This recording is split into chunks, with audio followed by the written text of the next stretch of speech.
এই ঘটনাটা লাস্ট আপনার ঘটছে ভাইরাল হয়েছে বিষয়টা না?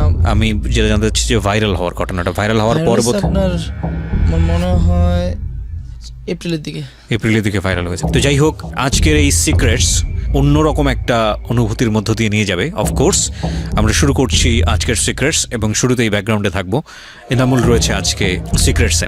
জি বলুন, ছোটবেলা থেকে যেখান থেকে মনে পড়ে। আপনার আমি ছোটবেলা মা বাবার সাথে ছিলাম। বাবা কি করতো? কেজি স্কুলে চাকরি করতো, জব করতো আর কি। আচ্ছা, আপনি কি কয় ভাই বোন আপনারা? আপনার 3 ভাই 1 বোন। আপনি বড় সবার? মাঝারো। আপনি মেঝো? ওকে, ঠিক আছে, বলেন। তা আমার আব্বু নর্মালি এখন নর্মালি একটা জব করতেছে হোমল্যান্ড লাইফ ইন্স্যুরেন্স কোম্পানিতে। আর এভাবে আপনার এর আগে ওনাদের নিজেরা বাবা তো শিক্ষিত, তো ওনারা নিজের এলাকায় একটা স্কুল দিছে, একসাথে একটা স্কুল দিছে। ওখানে আব্বু কয়েকদিন টিচার হিসেবে নিয়োজিত ছিল। তারপর মানে আপনার বাবা শিক্ষকতাও করেছেন? এই কারণে একটু এলাকায় পরিচিত, মাস্টার হিসেবে পরিচিত, সবাই তাকে এক নামে চেনে এরকম আর কি। তো এখন একটা ইন্স্যুরেন্স আছে। আচ্ছা। আমি ছোটবেলা নানু বাড়িতে থেকে বড় হয়েছি। ক্লাস 3 পর্যন্ত নানু বাড়িতে ছিলাম। 3 থেকে চলে আসার পরে যখন আম্মু আবার আমাকে নিয়ে আসছে, ওখান থেকে নিয়ে এসে 3 অবস্থায় নিয়ে এসে আমাকে একটা কেজি স্কুলে ভর্তি করেছিল। আপনার কেজি স্কুলটা হয়েছে আমাদের পাশের এলাকায় পিপেতে। কেজি স্কুলটা ভর্তি হয়েছিলাম, ক্লাস 1-এ ভর্তি হয়েছিলাম। ওখানে আম্মু আবার ক্লাস করাইতো প্ল্যান্টে। তারপর আসা পড়ার পরে ওখানে লেখাপড়া করতেছিলাম। তার 1 বছর পরে এই আমাদের আব্বু সহ অনেকেই স্কুলটা দেয়, আমাদের গ্রামে স্কুলটা দেয় কেজি স্কুল। তখন এই স্কুলটা দেওয়ার পরে স্কুলে ভর্তি হয়েছি, ক্লাস 2-এ ভর্তি হয়েছি। আমার ক্লাস 2-এ ভর্তি হওয়ার পরে মানে মোটামুটি আমার লেখাপড়া ভালোর দিকে ছিল, স্টুডেন্ট হিসাবে ভালো ছিলাম। হয়তো নিজেরটা নিজে বলি না, বাবা মা সবসময় বলে যে তুই ভালো স্টুডেন্ট ছিলি, ঘরের সবার মধ্যে মোটামুটি ব্রিলিয়ান্ট ছিলাম আমি। আর তাছাড়া ছোটোবেলা থেকে একটু দুরন্ত ছিলাম, দুষ্টামি বেশি করতাম। তো বাড়িতে চলে আসার পরে ওখানে লেখাপড়া করতে করতে ক্লাস 5 পর্যন্ত এমনি কেজি স্কুল তো একটা আপনার বেসরকারিভাবে একটা বৃত্তি পরীক্ষা হয় নর্মালি, প্রতি বছর আমি অ্যাটেন্ড করতাম এটা। ইনশাল্লাহ 5 বছর আমি পরীক্ষা দিয়েছি, 5 বছরে বৃত্তি পেয়েছি। আমি ক্লাস 1-এ সাধারণ করে বৃত্তি পেয়েছি, ক্লাস 2-এ বৃত্তি পেয়েছি টানেল বলে, 3-তেও টানেল বলে, 4-এও টানেল বলে পেয়েছিলাম বেসরকারিভাবে। আর যখন 5-এ উঠছি তখন এই বেসরকারি বৃত্তিটাই সাধারণ করে পেয়েছিলাম। তার মানে ধরে নিতে পারি যে আপনি স্টুডেন্ট হিসেবে ভালোই ছিলেন? আলহামদুলিল্লাহ ভালোই ছিলাম। ওকে, স্যারদের চোখেও মোটামুটি ভালো ছিলাম। আমি যে স্কুলে লেখাপড়া করছি ওই স্কুলে আমি টিচারই করছি না, এই যে এসসির পরে। আবার মাঝে মাঝে এখনও যাই, কারণ আম্মু স্কুলে টিচারই হিসেবে এখনও আছেন। তো আম্মুর বদলে মাঝে মাঝে যাইতে হয়। তো এখানে লেখাপড়া করার পরে আমি যখন 8 ওঠার পরে যখন এটা জিসি দিছি, তখন মনে আমার রেজাল্টটা ছিল 4.75। আমি সবার শেষে ভর্তি ছিলাম 2 মাস পরে, যখন রেজিস্ট্রেশন চলতেছিল তখন ভর্তি ছিলাম ফেব্রুয়ারিতে। তারপর 9-এ যখন উঠি, 9-এ ওঠার পর আমি বাড়িতে চলে আসছি নানুর বাড়ি থেকে। আমি বলছি নানুর বাড়িতে থাকবো না, আর বাড়িতে পড়বো। তখন মামা আবার দিতে চাইছিল না, মামা আবার রাজনীতি করতো ওখানে। মা বলতো না তুই যাইস না, আমি আমার সাথে থাক বাড়িতে, আমি একা থাকি। তখন রেখে দিয়েছে, মামা আসতে দেয় না। তখন আমি আবার আরেকটা স্কুলে ভর্তি হয়েছি। তো ওখানে অনেকদিন যাওয়ার পরে ওখান থেকে টিসি দিচ্ছিল না আমাকে, বলছে যে স্যার বলছে যে না তোমাকে দেওয়া যাবে না, তোমার মামা নিশ্চিত করছে তোমার টিসি দিতে। তো আমার আবার রিটার্ন করতে হয়েছে। 9-এ যখন ওখানে রিটার্ন করছি, রিটার্ন করার পরে 6 মাসের ভিতরে একটা ঝগড়া হয়েছিল খেলা নেয় রমজান ঈদের সময়। পরে রাত্রে একটা ঝামেলার কারণে আপনার ওই এলাকায় একটা মার্ডার হয়ে যায়। ওকে, আমরা রোজার ঈদে নামাজ পড়ে খেলাধুলা করছি, খেলাধুলার পরে ঝগড়া হয়েছে। ঝগড়ার পরে অনেক মারামারি হয়েছে, আমার হাত কেটে গেছিলো। তারপর এটা নিয়ে বলছিল বিচার হবে। তখন আমার মা বলছে আচ্ছা ঠিক আছে, বিচার হলে ভালো। তখন আমার সদর হাসপাতাল পাঠাইছে মামলা টামলা করার জন্য। এই মামলা মানে খুন হয়ে যায় বলতে কারা খুন করেছে? খুন হয়ে যায় বলতে আপনার আপনি জড়িত ছিলেন না? ঠিক আছে, তাহলে আপনার কাছ থেকে এই বিষয় নাই বা জানি, সামনের দিকে আগান। হ্যাঁ, তো ওই কারণে আমরা এলাকা থেকে থাকতে পারি, এই খুনটার কারণে আমরা বাড়িতে থাকি নাই। আর একদম সবাই বাড়ি ছেড়ে চলে গেছে। মানে আপনার ফ্যামিলি মেম্বারও বাড়ি ছেড়ে চলে গেছে? নানুর বাড়িতে যখন থাকি আমার ফ্যামিলি মেম্বার তো থাকতো ওই বাড়িতে। তো এখন তো আমি তো স্কুলে পড়তেছি, আমার তো রেজিস্ট্রেশন হয়ে গেছে তার মাঝে। তা আমি আবার অসুস্থ অবস্থায় হাসপাতালে চলে আসছি ঢাকাতে। ও আমার মা বাবার একটা ছিল তখন, র্যাবে ছিল তখন, মামা ট্রান্সফার করে দিয়েছে আমার, ফোন দিয়ে বলে দিচ্ছে যে ওরে ঢাকাতে ট্রান্সফার করে দেন। তখন আমি ঢাকা মেডিকেল চলে আসছি। ঢাকা মেডিকেল থেকে 2 দিন ছিলাম, তারপরে বাসা চলে আসছি। ঢাকা খালামুনির বাসা আছে ওখানে মোহাম্মদপুরেই, তো ওখানে চলে আসছি। পরে নানুর বাড়িতে সবাই চলে আসছে। সবাই চলে আসার কারণে আপনার ওই নানুরা তো মোটামুটি অনেক ভালোই লেভেলে ছিল। তো ঘরে যা ছিল একদম সব কিছু নিয়ে গেছে, আপনার অনেক কিছু নিয়ে গেছে। ওই মামলায় আমার মামা সহ আসামি পড়ে গেছিল, ওকে। মানে অনেকে পড়ে গেছে এই মামলায়। তারপরে ওইখান থেকে চলে আসার পরে আমি আবার রাগদুল যে স্কুলে পড়ার জন্য প্রথমে ভর্তি হয়েছিলাম, ওই স্কুলে ভর্তি হওয়ার চেষ্টা করতেছিলাম, ইয়ার জন্য পড়তে পারতেছি না। তখন বলতেছে এমনি ক্লাস করা লাগে, তখন আব্বু নিয়ে গেছে যে তুই ক্লাস করে হবে, ওখানে পরীক্ষা দিস, কিছুদিন যাক চার্জশিট বাইরে হোক, তখন দেখ কি হয়। তখন পরীক্ষা টরীক্ষা দিলাম ওখানে। ওখানে আবার ক্রিকেট খেলা, তো আমার ছোটবেলা থেকে এটা নেশা, একটা ভাত খানার মতন আর কি, সবাই খাওয়া যেরকম খায় আমার ক্রিকেট খেলাটা এরকম একটা নেশা, খেলাধুলাটা। তো আব্বু নিষেধ করতেছিল যে খেলা দরকার নাই, তুই যেখানে আসোস। আমি আবার কম্পিউটার ডিপার্টমেন্টে চান্স পেয়েছিলাম, তো ডিপার্টমেন্ট কম্পিউটার, তো এখানে লেখাপড়া করতেছি। তা বলতেছে তুই ভালো করে লেখাপড়া কর, এটাই চলবো। আমি বুঝছি না, আমি খেলবো যেটুকু আগাইতে পারি। তখন প্র্যাকটিস করতাম, তখন আব্বু দিতে চাইছিলাম, পরে ভাইও দিতে চায় না। ভাই আবারও তখন থাকতো ইন্ডিয়াতে, ইন্ডিয়া থেকে তখন বিদেশ যাবে আর কি। তখন ভাইয়া নিষেধ করতেছিল, পরে আম্মু কইতেছে আচ্ছা ঠিক আছে করুক। পরে ঢুকলাম ওখানে, প্র্যাকটিস করতাম রেগুলার, ক্লাস মিস দিয়ে আমি প্র্যাকটিস করতাম। আমার খেলার প্রতি অনেক নেশা ছিল, তো ওখানে প্র্যাকটিস করতাম, খেলাধুলা করতেছি। তো হঠাৎ একদিন একটা বড় ভাই আমার পরামর্শ দিল যে আনামুল তুমি ঢাকা চলে যাও। আমি তখন ওখানে লেগ স্পিন হিসেবে বল করতাম, যেটা ওখানে ছিল না, অনেকেই করতো না। তখন আমার বলে জানাবুল তুমি ঢাকাতে চলে যাও, ভালো হইব তোমার জন্য। তো আমি ভাবলাম যে এখানে তো ধানমন্ডি আবানিতে ভর্তি হলে পারি। তো এই জন্য আমি ঢাকার জন্য সেকেন্ড সেমিস্টারের আগেই ট্রান্সফারের জন্য ট্রাই করতেছিলাম। ট্রান্সফারের নিয়মটা নাই আমাদের সময়, এই সময়টা ট্রান্সফার দিচ্ছে না, ফার্স্ট সেমিস্টার দেয় না, সেকেন্ড সেমিস্টার দেয় না। আমি কি করলাম, ফার্স্ট সেমিস্টারে ভর্তি হয়েছি না ক্রিকেটে, তখনই আমি ট্রান্সফারের জন্য আমার খালামুনিকে বলছিলাম যে বোর্ডে যোগাযোগ করা লাগে। তখন বোর্ড থেকে কলেজ থেকে অনুমতি চাইছি, দেয় না ওনারা বলছে পারবো না, সেই আমার মামা বলছিল দেওয়ার জন্য, পরে দেয় নাই। পরে বোর্ডে যোগাযোগ করছে, ট্রান্সফারটা দিছে আমার, বোর্ডে দিছি আর অনুমতি দিছি আর 1 মাস। আমি যখন সেকেন্ড সেমিস্টার ফাইনাল দিছি, সেকেন্ড সেমিস্টার ফাইনাল দেওয়ার পরে আমার এই রেজাল্ট আসছে, আমি ট্রান্সফার হয়েছি। তার মাঝে কাহিনিটা আপনার শুরু হয়েছে।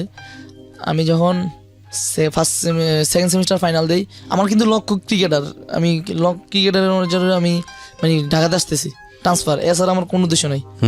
শুধু আমার লেখাপড়া মানে পাশাপাশি থাকবে, এতটুকুই। ঢাকা পলিটিক নিয়ে ট্রান্সফার নিয়েছি তেজগাঁওতে। তো ভাবলাম যে খেলাধুলা করবো, যাক অসুবিধা নেই। এর মাঝে রমজানে আমাদের ফাইনাল পরীক্ষা চলতেছে, সেকেন্ড সেমিস্টার ফাইনাল। আমি যখন এক্সাম দিয়ে আসার পরে বাড়িতে আসি, বাড়িতে খেলাধুলা, এক কথায় খেলাধুলা, দুষ্টামি এর ভিতরেই।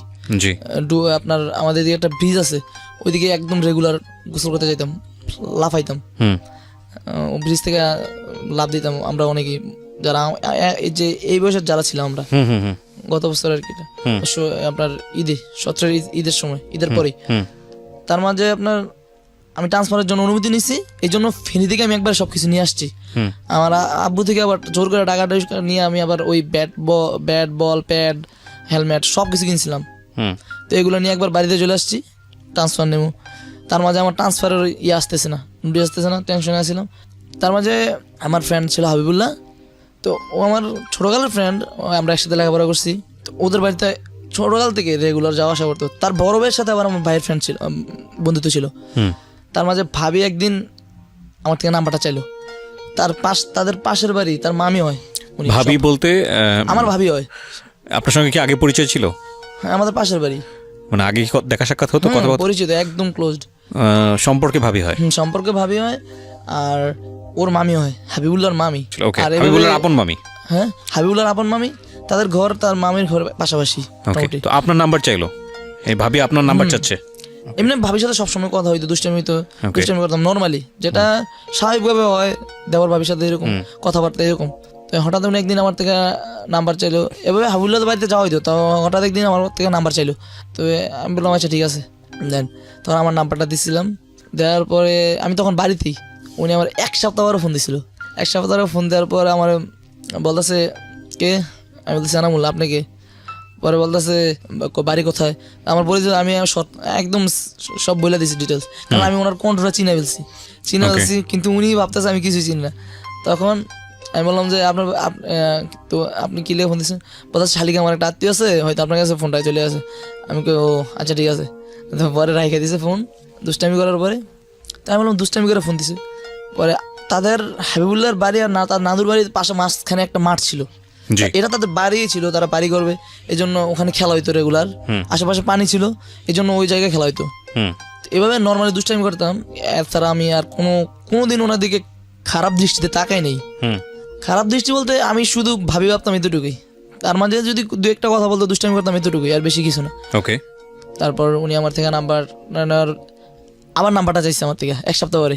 উনি তখন এই বাড়িতে ছিল না, ওনার বাবার বাড়ি থেকে ফোনটা দিয়েছিল। তখন আসার পরে আবার নাম্বারটা চাইছে। তো আমি বললাম ওই দিন না নাম্বার নিয়েছেন, বলছে ডিলিট হয়ে গেছে। তো উনি আবার বলছিল না একটা গ্রামীণ সিম আছে, গ্রামীণ সিমে তো ফোন যাইব। তখন আমি বুঝছি যে ওই নাম্বারটা। পরে উনি যখন আবার কল দিছিল তখন বুঝছি এই নাম্বারটা চাওয়ার পরে আপনার তখন প্রায় কোরবানি ঈদ আসবো, অনেক দেরি।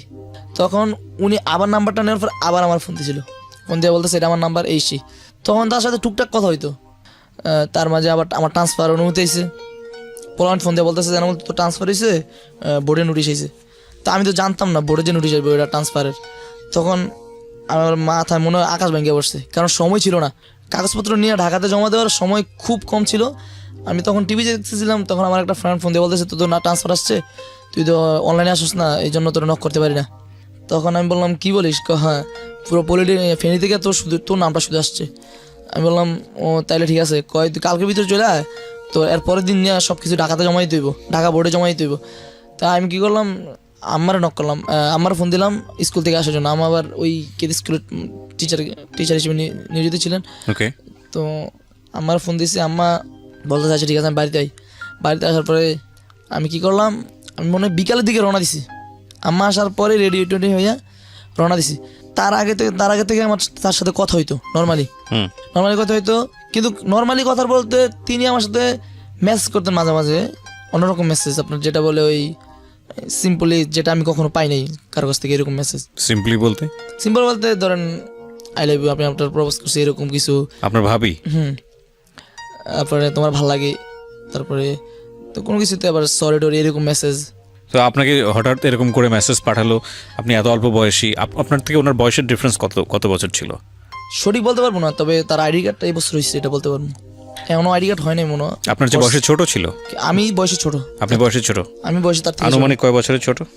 আমার থেকে আনুমানিক 5 বছরের ছোট। ওকে, 4-5 এরকম মেসেজ করতো। তা আমি ভাবতাম যে দুষ্টামি করে, কারণ আমি ভাবতাম যে দুষ্টামি করে হয়তো তার মাঝে এরকম দুষ্টামি করে। তা আমি বলতাম মাঝে মাঝে যে এরকম। আমি আবার সরাসরি ফোন দিতাম কারণ আমি মেসেজে রিপ্লাই দিতাম না। তো আমি সরাসরি, কারণ আমার ভিতরে কোনো দুর্বলতা আসতো না ওই কারণে। আর আনকমন মেসেজ পাঠায় আমার কাছে, ওই জন্য একটু কেমন লাগতো। তখন আমি বলতেছি যে আবার ওই সময় আমি সাথে সাথে যদি ফোন দিতাম, ফোন রিসিভ করতো না, মানে কথা বলতো না, ফোন রিসিভ করতে চুপ থাকতো। তো আমি কল দিতাম না, এতটুকুই। আর মাঝে মাঝে আবার ওনার যখন কল দিতাম, উনি আবার কল দিত কোন সময়, রাত্রের দিকে কল দিত। তো আমি যদি গেতাম ফোন তোলার নাকি লেগে এসে, তো তখন উনি এরকম মেসেজ করতো। তো তার মাঝে আবার আমার ট্রান্সফারের অনুমতির জন্য আমি ফেনীতে গেছি। ফেনীতে গিয়া রাত্রে চলে গেছি, ওই দিন রাত্রেই বাড়ি থেকে চলে গেছি। গিয়ে কাগজপত্র উঠানোর জন্য অনেক দৌড়াদৌড়ি করার পরে কাগজপত্র নিয়েছি।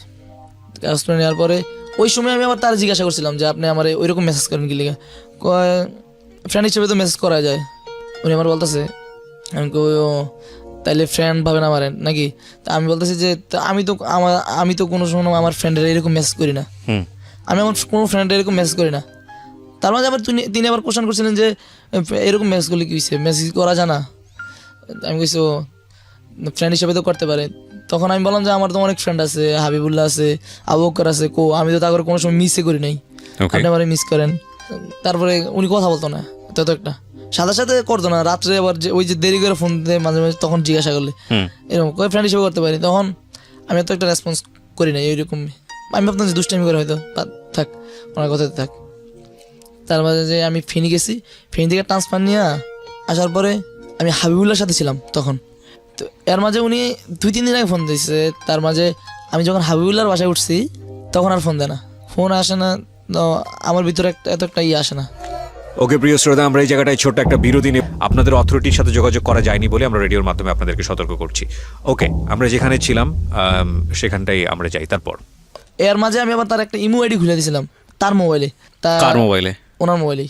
ওকে, ইমো আইডি খুলে দিলেন বলতে কি, ওনার থেকে তো আপনি দূরে থাকতেন, দেখা পেলেন কিভাবে? বাড়িতে যখন ছিলাম ওকে, ওখানে তো রেগুলার খেলা হইতো। তো খেলার পরে একদিন হঠাৎ আমার বলতেছিল যে নাউল ওনার আবার টাচ মোবাইল একটা ছোট যে ওনার স্বামী একটা ফোন আসছে বিদেশ থেকে, মনে ওনার হয় হাজবেন্ড ফোনটা- বিদেশে থাকতো? না, উনি একজন ডাক্তার, এমবিবিএস ডাক্তার। ওনার হাজবেন্ড এমবিবিএস ডাক্তার, একসঙ্গেই থাকতো? না, উনি থাকতেন ময়মনসিংহ মনে হয়, এখনো আছেন, ভাবি কোথায় থাকতো আপনার? বাড়িতে থাকতো। তো তখন ওনার এই সেটটা আসলো, আসার পরে আমার ওনার সেটটা দিচ্ছে, আর ওনার হাজব্যান্ডের যে সেটটা ওটা আমি দেখছি, স্টেজ সেট নতুন বিদেশ থেকে আনা আসছিল, তখন দিচ্ছে, তখন ওনার কাছে এই সেটটা আসছে। তো কয়েকদিন পরে আমি আবার তাদের বাড়িতে রেগুলার খেলতে যাইতাম। উনি আবার বলছে যে ওনার মোবাইল ইমোয়েডি খুলে দিতে। তো আমার টাকা দিছিল, তখন আমি এমবি কার্ড আনছিলাম, আর এমবি কার্ড আনি না তার ওই মোবাইলে ইমো খুলে দিয়েছিলাম। ওই দিন ফার্স্ট প্রায় অনেক রাত ছিলাম ওখানে, প্রায় 9টা বেজে গেছে, উঠানে বসে বসে ইমোয়েডি খুলে দিয়েছিলাম। মানে দেরি হয়ে গেছিলো, নেটওয়ার্ক পাইতেছিলাম মোবাইলে, ডাটা সেটিং করতে করতে, এই জন্য একটু দেরি ছিল। দেওয়ার পরে তখন আমি এত একটা, আমার ইমোবাইলই ছিল তখন, এত একটা আমি ইউজ করি না, মানে অনলাইনে ঢুকি কম, বাড়িতে আসলে অনলাইনে ঢুকি কম। ওখানে ফেনি থাকতে ওই একটু বেশি ঢুকি, আবার ওয়াইফাই তো ওখানে একটু অতিরিক্ত অনলাইনে থাকি। তো তখন আবার মাঝে মাঝে মন চাইলে ফেসবুকে ঢুকি, বাড়িতে আসলে এমবি টেমবি ঢুকে। তো তার মাঝে আমি ঢাকাতে চলে আসছি। ঢাকাতে চলে আসার পর আপনার হাবিবুল্লার সাথে ছিলাম 15 দিন, অনেকদিন। তার মাঝে ইমুতে ওনার সাথে মাঝে মাঝে একটু কথা হইতো। আর ঢাকাতে চলে আসছি, আসার পর আমার মিড এক্সাম আসে পড়ছে। আমি তো ট্রান্সফার নিয়ে আসছি, এখানে ভার্সিটি সিস্টেম, তো ঢাকা পলিটেকনিক ভার্সিটি সিস্টেম, তার মাঝে আপনার প্রেজেন্টেশন ক্লাস অনেক কিছু মিস্টেক হয়েছে না আপনার ট্রান্সফারের কারণে, প্রায় হাফ টাইম ক্লাস করতে পারি নাই, হাফ সেমিস্টার। তার কারণে আমি আসছি, প্রধান উদ্দেশ্য ছিল আমার ক্রিকেটার হওয়া, মানে ক্রিকেট খেলার লেগেই ভর্তি হওয়ার জন্য আসছি। তো তার কারণে ভর্তি হইতে পারতেছি না, কারণ এখন আমার পড়ার সময়টা বেশি, কারণ আমার পড়তে হইব এই সেমিস্টারে, মানে আমার মনে হইতেছে যে আমি ফেল করবো, তার কারণে আর ভর্তি হই নাই ওখানে। তার মাঝে আবার মিড এক্সাম এসে পড়ছে, মিড টাইম এক্সাম দেওয়ার লেগে প্রিপারেশন নিতেছিলাম। তো ওখানে হাবিবুল্লার সাথে থেকে প্রায় 15 থেকে 20 দিন ছিলাম, ওখানে থেকে লেখাপড়া করছি, করে এক্সামটা দিচ্ছি। দেওয়ার পরে বাড়িতে চলে গেছি, খরচ দিয়ে বাড়িতে চলে গেছি। তার মাঝে ওনার সাথে ইমুতে কথা হইতো টুকটাক, আগে কথা হয়েছিল আগে। তো আমার টাচ মোবাইলটা আবার আমি বাড়ি থেকে আসার সময় আমুরি দিয়ে আসছি, কি লেগে দিয়ে আসছি, আমার এখন তো পড়ার সময়, আমি হাফ সেমিস্টার ক্লাস করি নাই, যার কারণে আমার পড়তে হইব, এখন মোবাইলটা আনলে অনলাইনে থাকতে হইব অল টাইম, এই জন্য একটু টেনশনে ছিলাম। তো ভাবলাম যে মোবাইলটা দিয়ে আসি বাড়িতে, দিয়ে এসে আমি ছোটো মোবাইলটা নিয়ে আসছি। ছোটো মোবাইলটা নিয়ে আসার পরে তখন আর উনি আর কল দেয় না, অনেকদিন কথা হয় না তার সাথে আমার, প্রায় 15 থেকে 20 দিন কথা না। হঠাৎ আমি বাড়িতে আসছি, বাড়িতে আসার পর আপনার আমি আমার মোবাইলটা নিচ্ছি আমার থেকে, পরীক্ষা মিড এক্সাম দিয়ে একদম বাড়িতে চলে গেছি। আমার কিন্তু তার কথা একটু মনে নাই, তখন তার সাথে কথা বলতাম, তিনি যেমন মেসেজ করতো, এইগুলো আমার একটু মনে নাই। বাড়িতে গিয়ে আমার মোবাইলটা নিয়ে আমি যখন আমার ইমুটা নতুন করে চালু দিচ্ছি, তখন আম্মুর সিমটা দিয়ে ইমু খোলা ছিল, তো আমি আবার আমার সিমটা দিয়ে নতুন করে ইমু খুলছি। তো ইমুটা খোলার সাথে সাথে আমার অনলাইনে দেখা যাচ্ছে না। তো আমি যেদিন গেছি আর পরের দিন মোবাইলটা নিছি, নিয়ে অনলাইন চালু করছি। অনলাইন চালু করার পরে উনি তো দেখছে হয়তো, তো দেখার পরে আমার ফোন দিছে, অনলাইনে দেখছে, ভাবছি আমি বাড়িতে আসছি, কারণ উনি জানে আমি মোবাইল নিয়ে নেই, এটা জানতো যে আমি মোবাইল নিয়ে নেই, টাচ মোবাইল, যার কারণে নর্মাল মোবাইল ছিল। তখন ইমুতে আমার দেখে আমার ফোন দিল, সরাসরি ফোন দিছিল, আমি ধরি না ধরে মোবাইলটা এরা আমি খেলতে গেছি, বিকাল হয়ে গেছে, খেলতে বলতে অনেকদিন পরে আসছি বাড়িতে, আমি একটু ঘুরতে যাই। তো আমাদের একটা ব্রিজ আছে, ব্রিজে চলে গেছি, ওখানে পোলাওয়ান ছিল, আমার ফ্রেন্ড মাসুদ ছিল, জুয়েল ছিল, তো তাদের সাথে তারা ওখানে ছিল। তখন চলে গেছি ওখান থেকে। যখন রাত্রে আসছি, রাত্রে আসার পরে আমি আমার নর্মাল মোবাইলটাই তখন ওই ডাটাটা অন করার পরে আরো একবার অন করছি বিকালে, তারপর রাতে অন করি নাই, ওই ইমোটা অফ ছিল। তো তখন আমার ডাইরেক্ট নাম্বার কল দিছে, তখন আমি শুইছি মাত্র, এমনটা আমি কল দিছি আর তখন আমি একটু ইয়ে হয়ে গেছি আর কি, কল দিছে। আমি বলতেছি হঠাৎ, কই তুমি আসলা, ফোন দিলা না, এই সেই আমার বলতেছে। আমি কই তো আইসি কি হয়েছে এখন, তো ওনারা ফোন কথা বললে আমি ঘরে আসছি, এমন টাইমে আবার উনি বলতেছে। তখন আর আমি কল ধরতে পারতেছি না, শুয়ে লাইছি, আমি উঠাও যেতে পারতেছি না, কারণ পাশে আব্বা আম্মা আছে, উঠে যেতে পারতেছি না, শুয়ে রয়েছি। শুয়ে থাকার কারণে কল ধরতে পারতেছি না। আপনার বাসা থেকে ওনার বাসার দূরত্ব কতটুকু ছিল? কতটুকু 5 থেকে 600 হাত দূরে, 500 থেকে 600 হাত এরকম হবে। ওকে, মানে কাছাকাছি তো, তাহলে 2 মিনিট লাগে যেতে। হ্যাঁ, 2 মিনিট এরকম, 2 মিনিট 8 মিনিট। তার মাঝে উনি আমার তখন উনি আমার কল দিতেছে, আমি কল ধরতেছি না, কারণ আমি শুয়ে রয়েছি পাশে, মোবাইল সাইলেন্ট করে শুয়ে রয়েছি, কল ধরতে পারতেছি না, কল রিসিভ করিয়া কথা বলি না, চুপ চুপ থাকি। তখন শীতকাল ছিল, আমার মনে আছে স্পষ্ট, শীতকাল ছিল, আমি মুরু দেওয়া অবস্থায় ছিলাম। তখন আমি মুরু দেওয়া অবস্থায় মেসেজ করছি, মেসেজ করার পর আপনার উনি বলতেছে আমার দেখবো, বলতেছে এনামুল তুমি আমার বাড়িতে আসো কালকে। আমি বলি না, আমি আপনাদের বাড়িতে যাই না, দুষ্টামি করে বলতেছি আমি যাবো না। উনি বলতেছে তুমি আসো আমার বাড়িতে, আসো কি হয়েছে? আমি বলি না যাবো না, অন্য গাড়িতে যাওয়া নিষেধ, দুষ্টামি করে বলতেছি। আমি আবার ওনার মেসেজ করছি, উনি আবার আমার ফোনে বলতেছে এনামুল কথা বলো, এই সেই। আমি কথা বলতেছি না, চুপ ছিলাম তখন। তো আমি বলছি যে আমি এখন ঘুমামো, ফোন দিয়ে না। উনি বলতেছে তো আমার সাথে কথা বলবো, এই সেই, উঠে যেতাম। আমি যাই না। পরে উনি আমি ওনার মেসেজ করে বলতেছি যে আপনি আমার কি বলবেন বলেন, আমি শুনি। শোনার পর আমি মেসেজ রিপ্লাই দিই, কারণ আমি তো গড়তে বাড়িতে পারছি না। এখন গড়তে বাইরে গেলে আব্বা আম্মা খারাপ মনে করবো। তখন উনি বলতেছে কালকে ওনাদের বাড়িতে যাইতে। আমি বলতেছি আমি পারুম না, আমার কাজ আছে। তারপর বলতেছে আইতে হইব। আমি বলছি না, এখন তো আমার কাজ আছে, কালকে পারুম না, এই দুষ্টামি করতেছি আমি। তখন উনি তো একদম প্রেশার, আসতে হইবে এই সেই। আমি আসুম না, অনেকবার ট্রাই করতেছে, প্রায় ওই সময় আমার 15 থেকে 20টা কল দিছে। আমি কথা বলি না, উনি বলতেছে একটু কথা বলতে, আমি শুধু মেসেজ করি, কারণ আমি এখানে কথা বলার সিচুয়েশন নাই আমার, না থাকার কারণে আমি শুধু মেসেজ করতেছি। আমি বলছি যে আমি আসতে পারবো না কালকে এই সেই। পরে বলতেছে যে তুমি যদি না আসো আমি করিতে, তুমি করিতে আমি কালকে সকালবেলা চলে আসবো ঘুমিতে ওটা। আমি বলছি আন্তাজি ফালতু কথা বললেন না, এরকম বলতেছিলাম আর কি, মানে কথাটা নেই এত একটা গুরুত্ব সহকারে। কয় তুমি দেখো কালকে চলে আসবো। উনি আমার দেখার লাগে আর কি। তার মাঝে আমি কি করছি, রাত্রে ঘুমাইছি, ঘুমাই রয়েছি। সকালে আমার রান্না করতেছে, উনি চলে আসছে আমাদের বাড়িতে। তো আমি তো ঘুমাই রয়েছি, আসছে আমাদের বাড়িতে। তো তার আসার পিছনে একটা লজিক ছিল আপনার, ওই আব্বু তো এবার একটা ইঞ্জিনিতে চাকরি করতো, তো ওখানে উনি একটা এনজিও করছিলেন। তো ওই টাকা দেওয়ার সেই সুবাদে চলে আসছে। তো আইসা আমার জায়গাতে আছে ভালো সিনের চাষি এসে আমার বলছে ভালোই হয়তো এরকম। তো আইসা আমার কানে টান মারছে ঘুমের ভিতরেই। কি মারছে? টান, কানে টান দিয়েছে। আচ্ছা, ওকে। কানে টান দিচ্ছে, আমার মেলাস একদম গরম হয়ে গেছে ঘুমের ভিতরে। তো হঠাৎ টান মারছে, আমি ভাবছি আমার ছোট ভাইটা হয়তো দুষ্টামি করছে, বা আমার ছোট বোনটা। ছোট ভাই আসবো না, আমি ভাবছি ছোট বোনটা। তো একদম রাগের মাথায় উঠছি, উঠে পিছন থেকে চাই দেখি উনি মনে দিচ্ছে, উনি হঠাৎ উনি এসে পড়ছে। আপনি ধারণা করেছিলেন কি আসবে না? আসবে না, আমি তো মাথায় নেই, প্রশ্নই ওঠে না আসা। হ্যাঁ, এরকম কি করতে আসবে উনি আমার উনি আসার পরে আমি কোনো রেসপন্স করি না। আমি বলতেছি এরপরে ওনার দেখে আমি আর কিছু বলতে পারতেছি না। ওনারা কি বলবো, উনি আমার থেকে বড়, আর তাছাড়া ওনার ধমক দেওয়ার কিছু নাই। আমার ছোট ভাই হইলে হয়তো এতক্ষণে পিড়া লাগাইতাম, অনেক পিড়াইতাম, বা কেউ হইলে তো অনেক ধমক দিতাম। আম্মা আব্বা হইলেও কইতাম যে আমরা ডাক দিচ্ছেন কি লেগে এমনি। আম্মা আব্বা তো কখন করবো না এটা, আমার ডাক দেয় না তখন। আমার আনতেছে মেজাজ খারাপ হয়ে গেছে, পরে শুয়ে রইছি। উনি ওনার কাছে কথা বলতেছে। তারপরে উনি আমার কইতেছে চেয়ারম্যান সাহেব কি ঘুমাইতেছে নিয়ে সেই, এখন ওঠে না, সাবে উঠবো না এসে। সাবে কোন সময় আইসে আমার শোনায় বলতেছে। তো আম্মা কইতেছে যে কালকে আসছে, কালকে পরীক্ষা হয়েছে, কালকে আসছে এই। আমি শুয়ে রয়েছি, আমি আবার শুয়ে রয়েছি ঘুম। উনি আবার আইসা ধরছে ঘুমেতে, ওটা নাকি রে সেই। তো একদম আমার মানে ঘুম টুম ভাঙাই দিয়ে গেছে, একদম উড়াই লেগেছে টাইম না, মানে ওই দুষ্টামি করে উড়াই দিয়ে গেছে। তো আমি তারপরে শুয়ে রয়েছি। তারপর উনি চলে গেছে, উঠে ব্রাশ টাশ করছি, ব্রাশ টাশ নাস্তা নাস্তা কর। তো উনি বলছে যে আম গাড়িতে যাইও না, আমি চাইছে দেখি। তা আমি তো অবাক হয়ে গেছি যে উনি রাত্রে বলছে দুষ্টামি, আমি ভাবছি দুষ্টামি করে বলছে আসবো না এইরকম। এখন তুই চলে আসছে। তো তার মাঝে আমাদের পলিটিক নিয়ে আবার এত একটা ক্লাস কম হয় আপনার। তো এই পরীক্ষা দিয়ে আসছি, বন্ধ তো আমি আবার বন্ধ যদি কলেজে 1 সপ্তাহ বা 10 দিনের জন্য বন্ধ দেয়, আমি আবার 20 দিন থেকে যাই বাড়িতে। এই একটা অভ্যাস।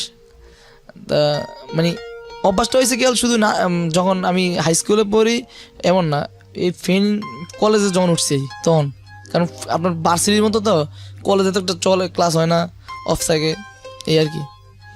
আর তাই আসা হয় না তো একটা তাড়াতাড়ি, দেরি করে যাই।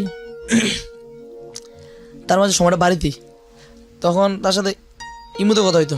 তখন আবার আমার মোবাইলটা নিছি, তখন আবার ইমুটা চালু হয়েছে, তখন ইমুতে মাঝে মাঝে কল দিত এই সেই। তো তার মাঝে ওই বাড়িতে আবার পাশে আবার আমার ফ্রেন্ড আবুকের বাসা আবার এদিকেই। তো তাদের বাড়িতে রেগুলার যাওয়া পড়তো, মানে মাঝখানে তাদের বাসাটা, ওই পাশে আবু বকরদের বাড়ি, ওই পাশে হাবিবুল্লাহদের বাড়ি আপনার। তো ওই বাড়িতে যাওয়াই পড়তো। খেলাধুলা আবার পাশে আবার তাদের বাড়ির সাথে আমরা খেলি, তাদের Okay. ঘরের সামনে খেলি। ওকে, বলেন তারপর থেকে বলেন। ও, পাশে তো আবু বকর বাড়ি, আবার হাবিবুল্লাহদের বাড়ি, তো ওখানে তার মাঝখানে আবার তাদের মাঠ আছে ওই বাড়িতে একটা, তো ওখানে খেলতে যেতাম রেগুলার। সেই সুবাদে ওখানে যাওয়া পড়তো। তো আবার কথা হইতো ফেসবুকে, নর্মাল ইমুতেও কথা হইতো নর্মালি। তার মাঝে আমি উনি যখন আমাকে মেসেজ করতো মাঝে মাঝে এই সময়টাতে, তার আমি কয়েকদিন খেলতে যাই নাই, ওখানে খেলতে যাই না কি লেগা, বাড়িতে ছিলাম তো ঘুমাই যেতাম নর্মালি। তো উনি ভাবছে হয়তো ওনার উপর আমি রাগ করছি, এরকম কিছু। তো এইরকম এই টাইমে শুইলে আপনার খেলতে যেতে পারতাম না, তো কয়েকদিন খেলতে যেতে পারি নাই। তো এই কারণে পোলান্ডে জিগাইতেছে এনামুল কই, সবাই জিগাইতেছে এনামুল খেলতে আসে নাই, এনামুল কই। জুয়েলকে কইছে যে জুয়েল এনামুলকে দেখলে বইলো, বাবা ইসমাইলরে বললে, যারা আমার ফ্রেন্ড ছিল, আবুকে সবাইকে বলছে। পরে মাসুদ এসে আমার বেলা বললো এনামুল তোরে তো খুঁজতে আছে। তার মাঝে আবু বকর আবার দুষ্টামি কইরা বলতেছে যে কি রে তোরে খোঁজে একটু। আচ্ছা, মানে এগুলো নিয়ে ফ্রেন্ড সার্কেলের মধ্যে দুষ্টুমি শুরু হয়ে গেছে অলরেডি। হ্যাঁ, ওকে, কি রে তোরে খুঁজতেছে এই সেই। আমি কই হয়তো এমনি হয়তো মোবাইলে টোবাইলে সমস্যা হয়েছে হয়তো এলি। কই আমরা নাই, আমরা তো মৌলিক হতে পারি। আমি কই তাহলে কি লেগে কে বোঝাইলে কইতে পারবো। তারপর থেকে আবু করে একটু দুষ্টামি করে বলছে, যেটা আমি কানে নেই না, হয়তো ও আবার একটু কথা যেটা বলে মোটামুটি লেগে যায়। তার মাঝে ওর চাস্তু বোনের আবার বিয়া। আমি যখন বাড়িতে আসছিলাম আমরা রমজানে, তার আগে ভাবি আমার সবসময় একটা কথা জিজ্ঞাসা করতো রমজানের পরে, যে এনামুল তুমি কি প্রেম করো কারোর সাথে এই সেই। তাই আমি বলতাম না, এরকম না। আবার আমি দুষ্টামি করে বলতাম আমি কি লোকাল বাস যে প্রেম করবো আবার নামাই দেবো ছাইরা দেবো, এরকম। আমি ওইরকম না, একবার ঢাকা টু কক্সবাজার নিয়ে যাবো, ওইরকম দুষ্টামি করে বলতাম অনেকবার। উনি সবসময় এই কথা জিজ্ঞাসা করতো আমারে, তা আমি এত একটা রেসপন্স করতাম না। তারপর ওনার সাথে কথা হইতো। তার মাঝে ওই বিয়াটা চলতেছিল। বিয়ার দিন আমি যখন বিয়ার দিন তাদের বাড়িতে গেছি, ওই ভাবিদের রুমে গেছি। তা আমি তো আমার ভিতরে কোনো ইয়া নাই, এই কারণে আমি গেছি ওই বাড়িতে, তাদের গেছি। তো যাই উনি রেডি হইতেছে খাইতে, বিয়েতে যাইব। তো আমাদের আবার খাওয়ার আগেই গেছি ওই বাড়িতে। ওই দিন দুষ্টামি করছি, গোসল টোসল করছি বিয়ার অনুষ্ঠানের সময়। সবার বিয়ার সময় তো একটা দুষ্টামি অনেক, এই দুষ্টামিটা করার পরে ওখানে গোসল টোসল করছি ব্রিজের দিকে আমাদের।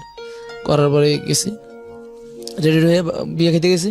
সাথে আমার ফ্রেন্ড জুয়েল ছিল তখন। তো ওনাদের বাসায় গেছি, আমি বলতেছি কি যাবেন না, বলো হ্যাঁ। তো কয় তুমি এখন বাইরে এই সেই রুমের থেকে। আমি আবার সচরাচর ওনাদের ঘরে যাইতাম এই সেই, কারণ হাবিবুল্লাহ আমার ফ্রেন্ড। তাছাড়া ওনাদের সাথে আমাদের সম্পর্কটা মোটামুটি ভালো ছিল, অনেক ভালো। এই কারণে যাওয়া পড়তো। আমি হঠাৎ এরকমভাবে কথা বলতেছে, তো আমি কি করছি বাইরে এসে বসছি ওনার দেখতে। তো সাথে আবার ছিল নাহিদা, ওনার ভাতিজি হয়, ওনার বড় ভাইয়ের মেয়ে নাহিদা ছিল। নাহিদা বলছে কাকা মনে চাচ্ছি রেডি যান, আমার সুন্দর মতো বলছে। তা আমি আয়সা বসছি, আয়সা খাইতে বসি। খানা দানা শেষ, তখন রেস্ট নিতেছি। খাওয়ার পরে তাদের বাড়িতে রেস্ট নিতেছি। উনি সাইজে যাইছে, আসার পরে খানা দানা শেষ, তখন আসছে আমি আবু বকর তখন একসাথে কথা বলতেছি। হালিমা সাথে শাইনুর ছিল। আমি আর হালিমারও বলতেছি যে ওনারা সুন্দর লাগতেছে। ও ভাবির কথা বলতেছি, ভাবি আজকে সুন্দর লাগতেছে। হ্যাঁ, তো ওই কথা আবার হাবিবুল্লাহ ছোট ভাই আছে একটা, ও শুনছে, হয়তো মাইন্ড করছে। তখন আবু বকর আবার চাচি হয় উনি সম্পর্কে। তো চাচি তখন সেলফি উঠাই দিয়েছিল। তা আমার বড় বললো আবু বকর এনামুল সেলফি উঠাই। তখন আমি সেলফি উঠাই দিকে ওনার গায়ের সাথে একটু টাচ করছে, উনি আর সেলফি উঠায় না, মানে একটু টাচ লাগছে। তখন উনি কইতেছে না ছবি উঠাইব না, মানে আপনার ভাবি। হ্যাঁ, তো আমি বললাম যে আচ্ছা না উঠাইলে নাই। তখন আবু বকর বলতেছে তুই উঠা। তো পরে আমি সরে গেছি ওখান থেকে, ছবি তো আমি সরে গেছি। ওরা আইসা পড়ছি। আসার পরে আমি এতটা খারাপ মনে করি নাই। তার মাঝে বিয়েটা শেষ, ওরা নাহিদার নিয়ে গেলো, হাইবারে নিয়ে গেলো। তো ওই বাড়িতে গেছি। তো তার মাঝে এর পরের দিন মনে হয় আবার ওই বাড়িতে আসছি। তার মাঝে আবু বকর আমার বলতেছে আর কি দুষ্টামি করে, ও একা তো তাদের ওদের বসছি, ওদের ঘরের পিছনে একটা নারকেল গাছ ছিল কাটা, ওটার উপর বৈশা ইয়া করতেছে। তখন ও আবু বকর বলতেছে, মানে ও সন্দেহ করছিল একটু, জানামুল আমার বলতেছে হয়তো। আমি কই না এরকম কিছু না। ও আমার জিজ্ঞাসা কি তোর সাথে কি ওনার কোনো কিছু হয়? আমি বলতেছি না এরকম কি হইব, সীতার মতো কথা বলছ কি লেগে। পরে এর মাঝে উনি আবার চলে আসছে পিছন দিক থেকে কি জানি বলছে, আমাকে হয়তো অনেক মনে পড়তেছে না। দুষ্টা মেরে চলে গেছে একটা হাসি দিয়ে। তারপর আবু বকর বলতেছে হয়তো তোর উনি পছন্দ করে। তা আমি কথাটা রেসপন্স করি নি এত। আমি যা আনতাছি কোনো উনি আর কোনো বেটা কোনো মিল আছে আনতাছি। উনি আমার থেকে সিনিয়র, অনেক বড়, তার সাথে মিল ইয়ে হয় নাকি, ওইটা গুরুত্ব দিই না। এর মাঝে আমি কিন্তু সবসময় নামাজ পড়তাম, নামাজটা ঠিক রাখতাম আমার। উনি ভাবছে আমি ওনার প্রতি রাগ হয়েছি সেলফি ওঠার সময়। তো তারপরে আমি ওনারে বলছি যে থাক আমার ফোন দেন না, আপনার সাথে ভুলে গেছে, আমার মাফ করে দেন, এটা বলছিলাম। ওই যে সেলফি ওটা দেখে আমি ভাবছি উনি আমার সাথে রাগ করছে, আমি কিছু ভুলে গেছে, থাক সরি। তারপরে থেকে ওনার দিক দিয়ে আর যাই না। উনি কী করছে আমার কাছে বিচার দিচ্ছে, মানে আমার কাছে বলছে এনামুল আমার সাথে রাগ করছে কি নিয়ে। উনি আবার উল্টাটা বলছে, এনামুল আমার সুন্দর বলছে, এটা মুসা নাকি ওনার কাছে ওনার শাশুড়ির কাছে বিচার দিছে এনামুল সুন্দর বলছে, হয়তো এর লেগে এনামুল আইয়ে না এই বাড়িতে এসে, আমি কিছু বলছি, বললো কি লেগে লেগে আই না। আসলে কিন্তু এরকম না, আমি এমনি যাই না। তো এই আম্মা এসে বলতেছে কী রে তুই নাকি ওনার সাথে কথা কস না, ওই বাড়িতে যাস না, এসেই ফোন বলে ধরস না।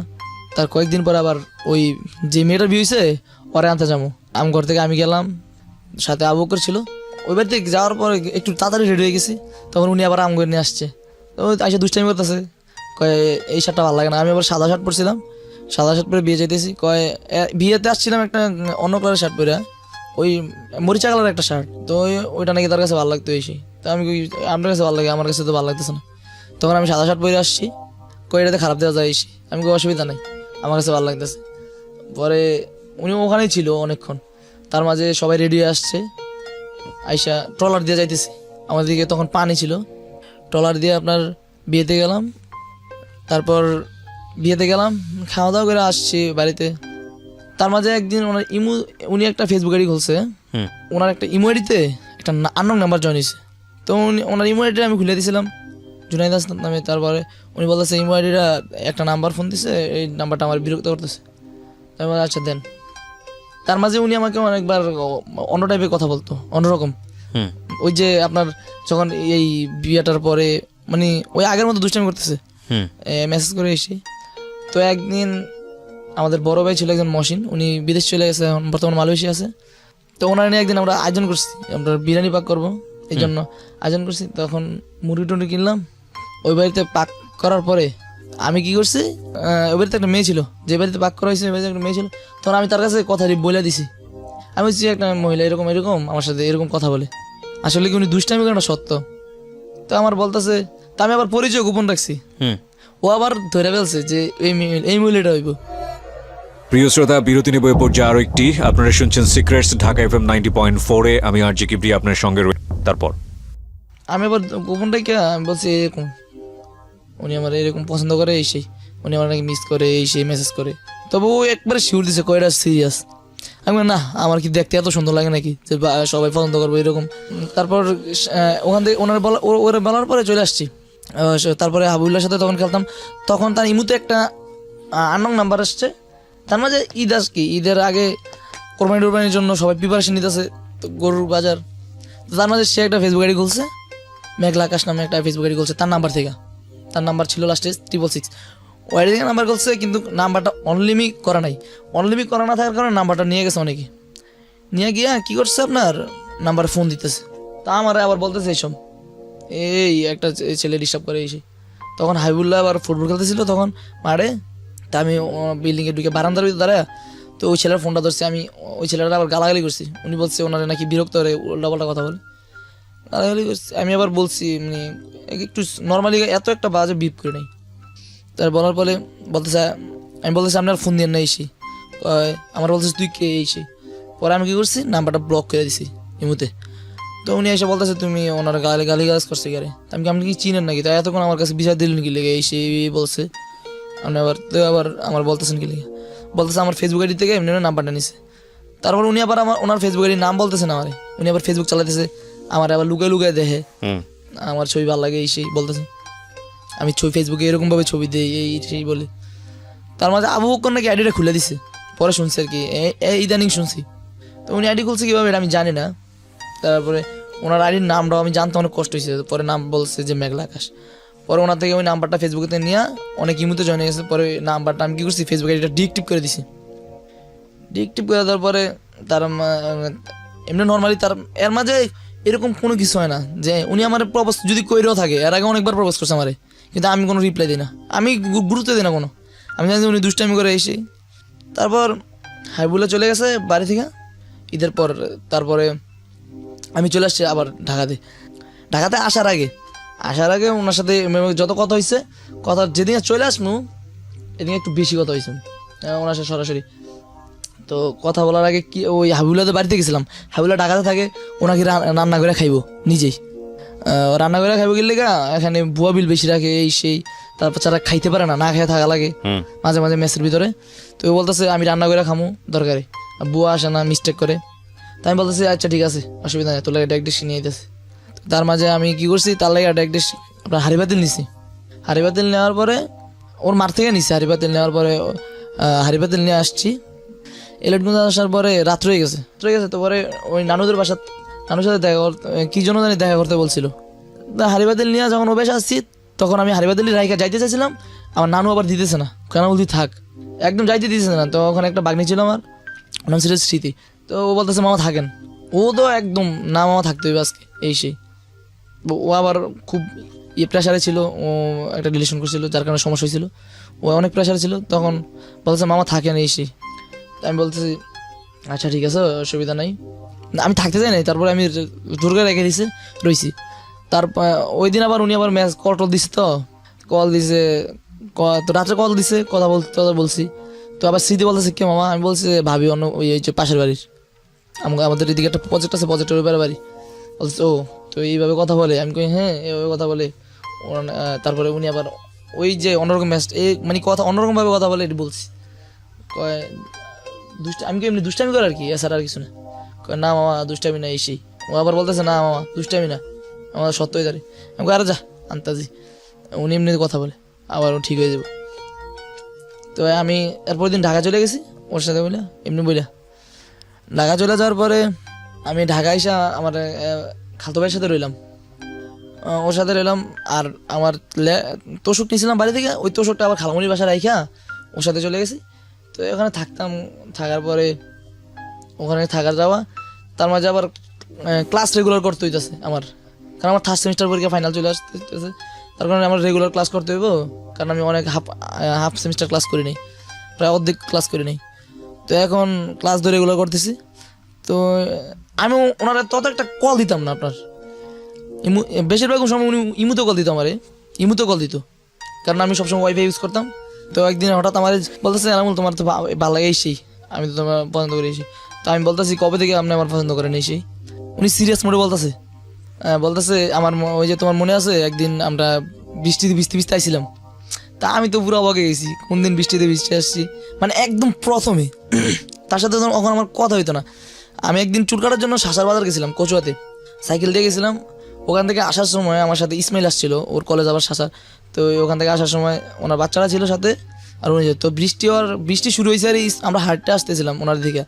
তো উনি আমাদের সাথে যাইবো, একা আসতেছিল। তো ওরা নিয়ে আসতেছিলাম, তখন ইসমাইল কি করছে, ওই পিছনে ছিল ওনার ছেলেরও বসেছে। তো আমি বলছি আস্তে আস্তে হাঁট। তো ও ছেলেকে আন্দাজ করতেছে, বলতেছে চালাই দিবে সাইকেল।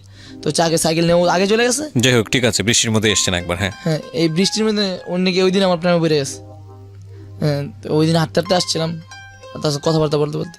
তো আমি আবার দুষ্টামি বলছিলাম, আর ওই দিন কথা বলতে আমি বলছিলাম যে ভাবি আমার যদি কেউ প্রপোজ করতে এই দিন এই বৃষ্টির সময় আসা এই সেই, ওই দুষ্টামি করতে আসছি, উনি কি ওই সময় বেড়ে গেছে। তো আমার বলতেছে এই সেই তোমার আমার ভালো লাগে এই সেই। তখন আমি অবাক হয়ে গেছি, আসলে উনি কিন্তু সিরিয়াস মোডে কথা বলতেছে। তখন আমি বললাম, আমি সরাসরি একদম, তখন উনি আমার কোশ্চেন করছে যে এনামুল তুমি আমার পছন্দ করো, রেকর্ডিং পাঠাইছে সরাসরি ইমুতে, এখনও রেকর্ডিংগুলো আছে। উনি আমার পাঠাইছে যে এনামুল তুমি কি আমার পছন্দ করো, ভালোবাসো। আমি কোনো জবাব না দেয়া নগদ ওনার ফোন ধরি না। আমি বলতেছি, আমি সরাসরি বলছি আপনি আমার ফোন দিয়েন না ওই সময়ে। তার আগে উনি আমার অনেকবার বাড়িতে নেওয়ার চেষ্টা করতেছে, এনামুল বাড়িতে আসো, তোমার অনেকদিন দেখি না এই সেই, বাড়িতে আসো না। তো আমি ওনার সাথে আমি বলতেছি সময় নেই, আমার পরীক্ষা সামনে। আমি বলছি, আমি সরাসরি মানা করে দিয়েছি আপনি আমার ফোনই দিবেন না, একদম ফোন দিবেন না, একথা বলছি। উনি কি করছে, এরপর আমি রাত্রে বলছি আপনি আর ফোন দিবেন না। সকালবেলা ঘুম থেকে ওইটা দেখি উনি হাত কাইটা একদম ফাটালিস। আপনি ঘুম থেকে উঠে দেখলেন কিভাবে? উনি শুধু পিকচার পাঠাইছে, হাত কাইটা পিকচার। তো আমি এত একটা গুরুত্ব দিই না। আমি আর পরের দিন আবার বলছি যে আপনি আমার ফোন দিন না, এটা বলছি। উনি কি করছে, এখন ভিডিও করে পাঠাইছে হাত একদম কাইটা। আপনার হাত কাটছে মনে হয়, আমি ঘুম থেকে ওঠার পরে ভিডিওটা যখন দেখছি, আমার কি যে এতটা খারাপ লাগছে আমি বলে বোঝাতে পারবো না। একটা আমার হাত কাটতেছে, সেটা আবার ভিডিও করতেছে। আমি মানা করছি ফোন দিবেন না আমারে, এটা বলার কারণে ভিডিও করে পাঠাইছে হাত কেটে। তা আমার খারাপ লাগলো। পরে আমি উনি কি চাচ্ছিল আপনার কাছে? উনি চাইতেছে আমি যাতে ওনার চয়েস করি এইরকম আর কি। চয়েস করে উনি তো বিবাহিত, এটা তো আপনি জিজ্ঞেস করেননি বিষয়টা? হ্যাঁ এটা তো ওনার বুঝারই কথা। আমি তো বলছি প্রথম বলছি যে এটা পসিবল না। উনি আবার একদিন কোশ্চেন করছে এর আগেই, তোমার কাছে ফ্রেন্ড বড় না মা বড়? আমি কই ফ্রেন্ড বড় না, ফ্রেন্ডের সাথে কি মার তুলনা হয় নাকি? এর আগে আমি একবার ওনার বুঝাইছি, উনি আবার এরকম মেসেজ করতো। আমি বলছি দেন এটা সম্ভব না, আপনি যদি চাঁদ ধরার শখ থাকে মানুষের, তাহলে মানুষ রকেট দিয়ে যায় এমনি দূরে ফেলতো, এই দূর থেকে দেখতো না, আলো সবাই পায় না। ওইরকম অনেকবার বুঝাইছি। তখন আমার একদিন আমার ফ্রেন্ড ছিল নাহিদ, ও বেলা শুনছিল যে ওনার বুঝাইছি যে দেখেন আপনি চাঁদের মতো, মনে করেন চাঁদের মতো দূরে, আপনি দূরত্বটা এতটা, এটা আপনাকে ধরা সম্ভব না। অন্য মনে করেন আরও আগে হইতো বা আপনার এরকম হইতো, পসিবল না এটা, বিয়ার আগে হইতো এরকম, তাইলে একটা কথা ছিল। তো উনি বলতেছে ফ্রেন্ড হিসেবে কথা বলবো আমার সাথে, এতটুকু বলতেছে। তারপরের থেকে নর্মালি কথা বলি এরকম। আচ্ছা, তো তখন উনি আমার বলতেছে এরকম হাত কেটে বলতেছে, তো আমি আমার খালতো ভাই দেখাইছি।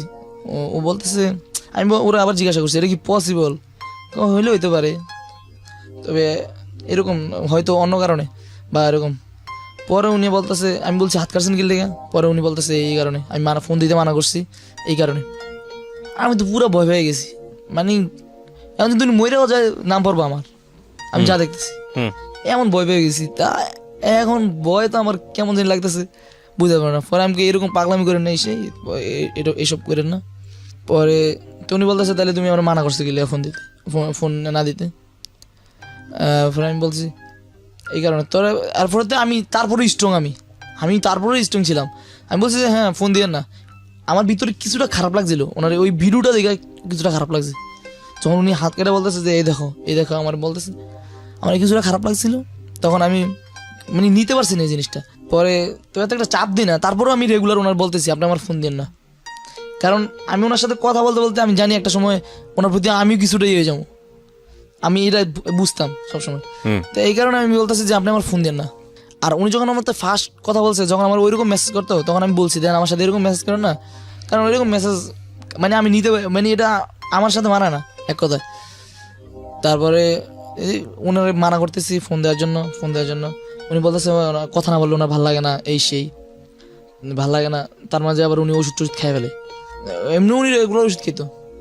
তো আমি আবার চাপ দিয়েছিলাম, আমি বলছি আমার ফোন দিয়েন না এরকম, বা ফোন দিয়ে এরকম কথা বলেন না, এই কারণে বলছে উনি কি এই জন্যই করছে। তার মাঝে ওনার সাথে একটু সিরিয়াস কথা হয়ে গেছে আমার। সিরিয়াস বলতে আমি বলছি যে আপনার আমার ফোন দিয়েন না আজকের পর থেকে। উনি বলতেছে যে আচ্ছা ঠিক আছে ফোন দেবো না। আপনার ফোনে যেটা বলে আর কি, ফোন কি জানি বলে এটারে, ফোনে এক ধরনের অনৈতিক সম্পর্ক, হ্যাঁ অন্যরকম সম্পর্ক, যেটা বলতেছে যে আমার কি এরকম মানে ওইরকম ভাবে কথা বলার লাগে, উনি বলতেছে ওইরকম ভাবে কথা বলার জন্য। তখন আমি বলতেছি এটা কীভাবে সম্ভব, আমার তো কোনো এক্সপিরিয়েন্স নাই এই সম্বন্ধে, বা আমি তো কারো প্রেমে পড়ি নাই, তা আমি শুধু একটা মেয়ের পছন্দ করি, উনি জানতো। তো আমি আবার ওনার ফোন না ধরলে, ওই সময়ে আপনি একটা মেয়েকে পছন্দ করতেন? আমি ছোটবেলা থেকে একটা মেয়ের পছন্দ করি, ছোটবেলা থেকে। ওকে, একদম ক্লাস আমার মনে 2-3 হবে তখন থেকে। ওকে, ও আমার ফ্রেন্ড আর আবু করে জানতো। তো এই তখন উনি আবার এটা জানা লিছে। তো আমি যখন ওনার ফোন দিয়ে বানা করতাম ফোন দিয়ে না, তখন উনি আমার আবার চেতাইতো।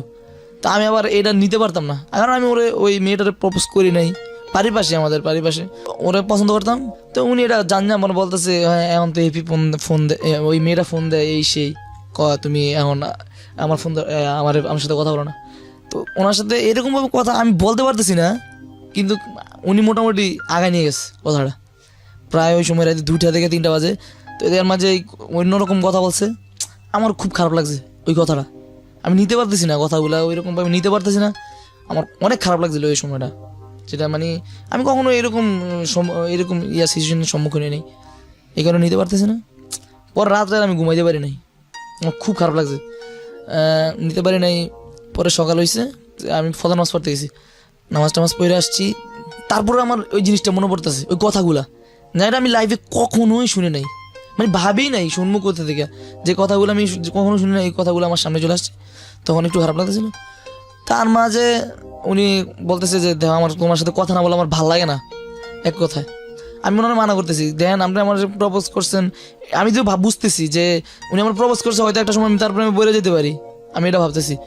আমি বলতেছি না থাক আমার ফোন দেবেন না।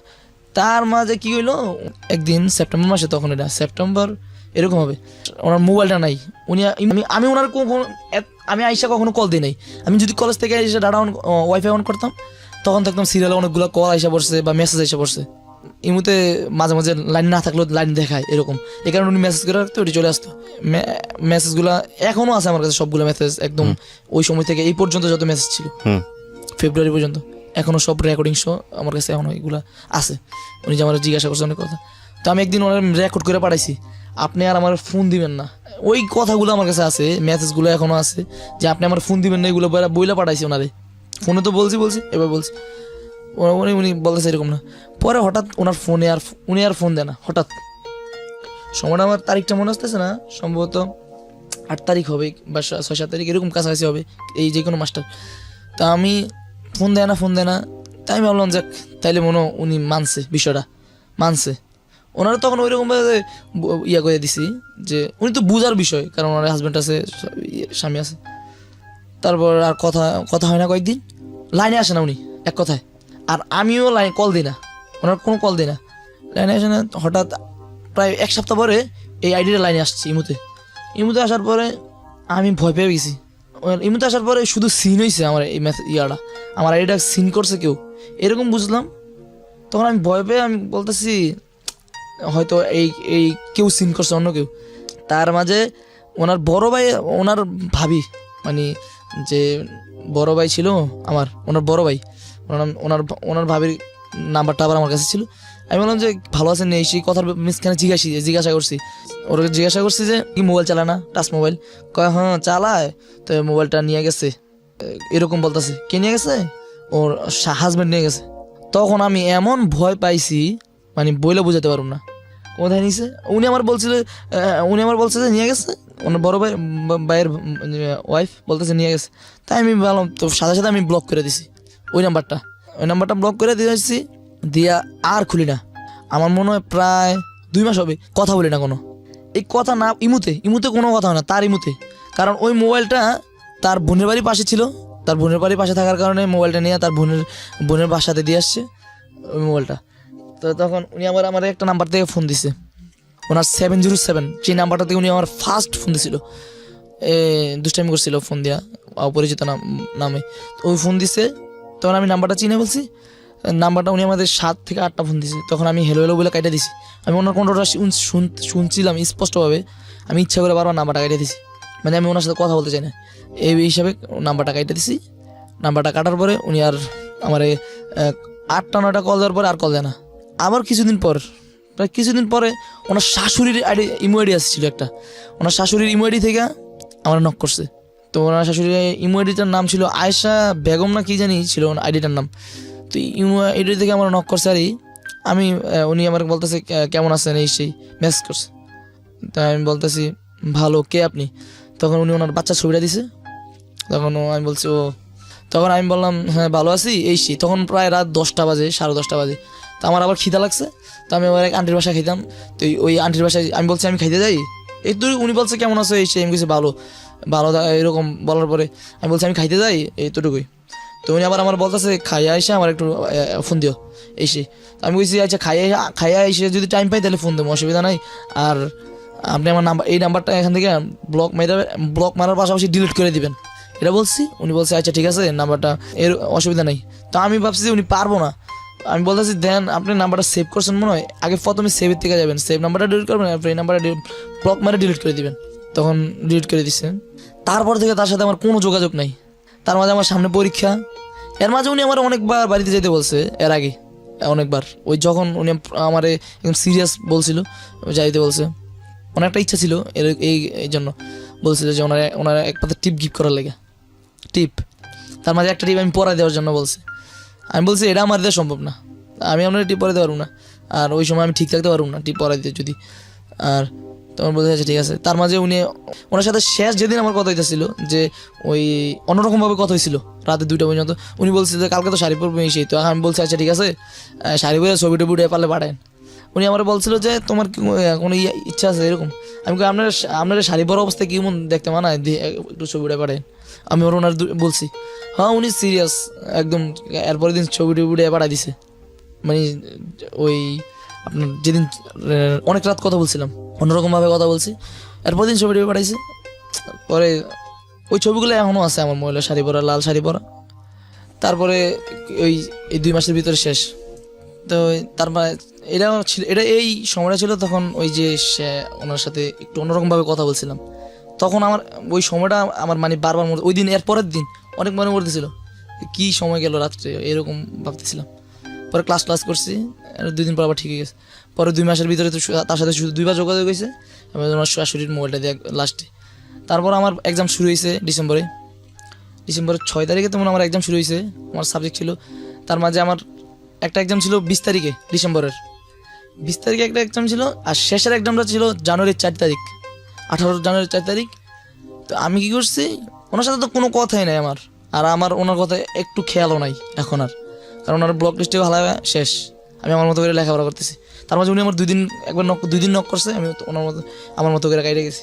তারপরে আমি যখন 20 তারিখ এক্সাম দিছি, 20 তারিখ এক্সামটা দিয়ে আমি কি করছি, 3rd সেমিস্টার এক্সাম চলে আমার ফাইনাল, আমি এক্সামটা দিয়ে কোনো কথা নাই একদম, আমার ফ্রেন্ড আবার ছিল তো আবার মার্কেট করবে, ও মার্কেট করবে, রিমন ছিল তো মার্কেট করবে, ওর সাথে গেলাম, গিয়া নিউ মার্কেট গেলাম, নিউ মার্কেট থেকে মার্কেট করে তারপর চলে গেলাম বাড়িতে, রওনা দিলাম রাত্রি। তারপর আমি যাওয়ার পরে উনি আবার, ওনার সাথে আমার কোনো যোগাযোগ নেই, তারপর বাড়িতে গেছি। এর আগের দিন হাবিবুল্লাহ বাড়িতে গেছে আমার, ও আবার বাড়িতে গেছে, তো ও আবার আমার 21 তারিখে আমি আবার মাগরিবের সময় বাড়িতে গেছি, তো আবার আমার আগায় টাকা নিয়ে গেছে বাড়িতে আগায় টাকা নিয়ে যাওয়ার পরে আমি বাড়িতে গেছি, বাড়ি থেকে ও আবার জোর করে ওদের বাড়িতে নিয়ে আসছে, আং বাড়িতে চল। পরে আমি যাইতেছি না, পরে ও নিয়ে গেছে, সাথে জুয়েল ছিল। তো ওদের বাড়িতে যা গেছি, যখন ওই মাঠে যখন খেলি আমরা, পাশেই তাদের ঘর, ওই ভাবির ঘর, তো উনি আবার ওই দিন বাড়িতে ছিল, হাবিবুল্লার সাথে আসতেছিলাম খেলা মাঠ দিয়ে, ওদের বাড়িতে আসছি, উনি আবার কণ্ঠ শুনতে পারছে।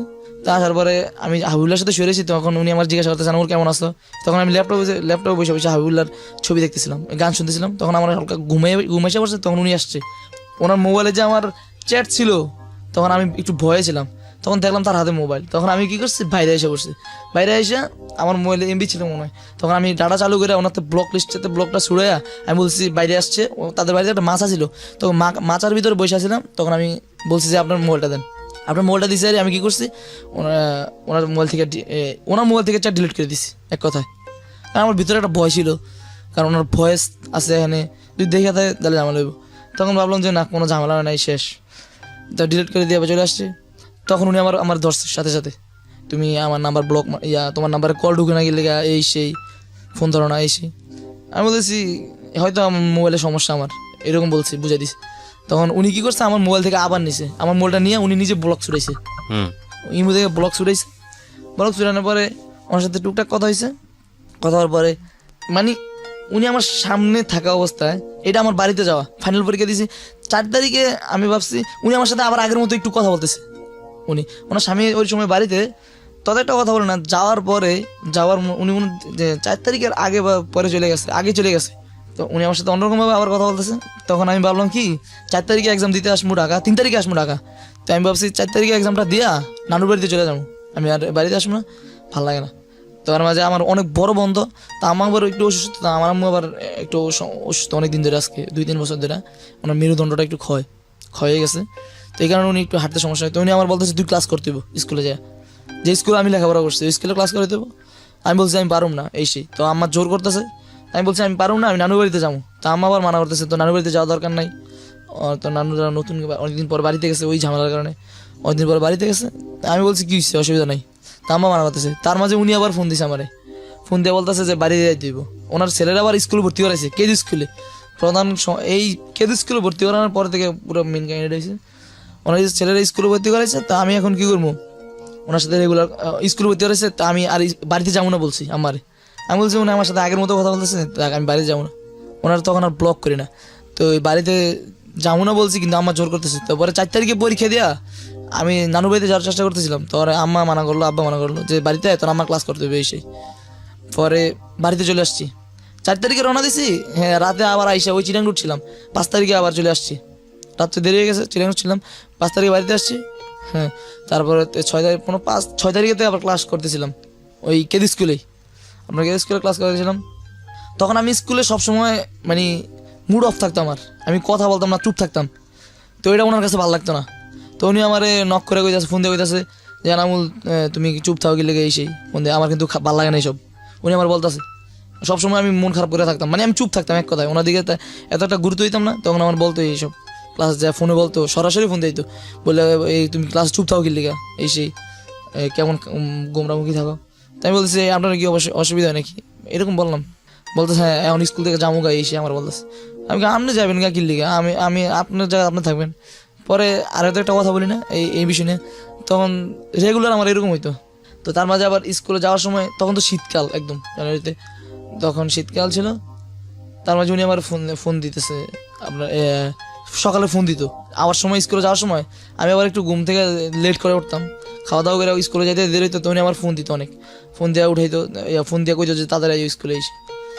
তো ওই যাইতাম আমার টাইমে, আমি যাইতাম, আবার একসাথে যাইতাম স্কুলে, একসাথে যাওয়া আসা হইতো। তো একদিন হঠাৎ, হ্যাঁ ওনার সাথে এমনি রেগুলার যাওয়া আসা হইতো, তেমন কোনো বিষয় আমাদের ভিতরে, মানে ওনার আগের মতো কথা স্টাইল, কিন্তু আমার ভিতরে তেমন কোনো কিছু আসে না। হঠাৎ আপনার এমনি একবার খারাপ লাগছিল যখন উনি হাত কেটে ফেলছিল, ওই যে ফার্স্ট, তখন একটু খারাপ লাগছিল আমার ভিতরে, কেমন জানি লাগছিল আমার, এটা মানে বুঝাতে পারব না।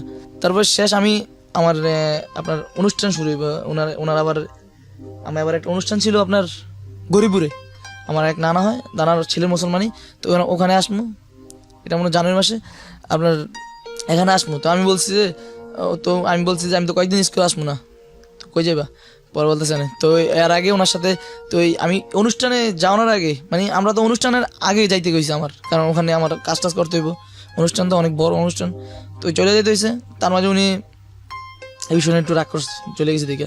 আবার তার আগের দিন ওনার সাথে বাজারে গেছিলাম, আমার জন্য, আম্মুর জন্য জুতা আনার জন্য, আমার আম্মুর জন্য জুতা আনছি।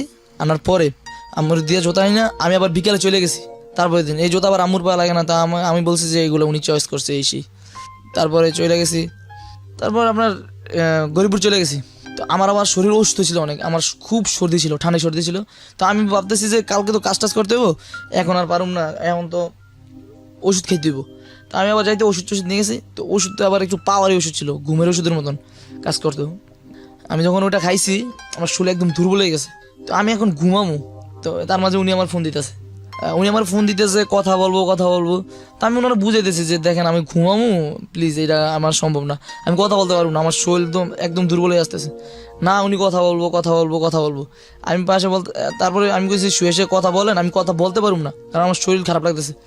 না উনি বলতেছে কথা বলবো। তার আগে একবার ওনার থেকে আমি একটা ব্লুটুথটা নিয়েছিলাম খেলার মাঠে, উনি একদিন দেখি ব্লুটুথ কান দিয়ে কথা বলতেছে। তো আমি একদিন দুষ্টামি করে কইতেছি, উনি আবার কইতেছে, আমি আবার একদিন ফোন ধরি নাই, তো উনি বলতেছে যে ফোন ধরো নাকি লেখা। তো আমি ফোন তো ধরি, আর আপনার ফোন না ধরলে কি হয়েছে, কথা বলার জন্য তো কত মানুষ আছে। তো উনি কি করছে, ব্লুটুথটা ওনার বাড়ি থেকে আইনে আমার দিয়ে গেছে, যাও আর কারোর সাথে কথা বলুন না এসে।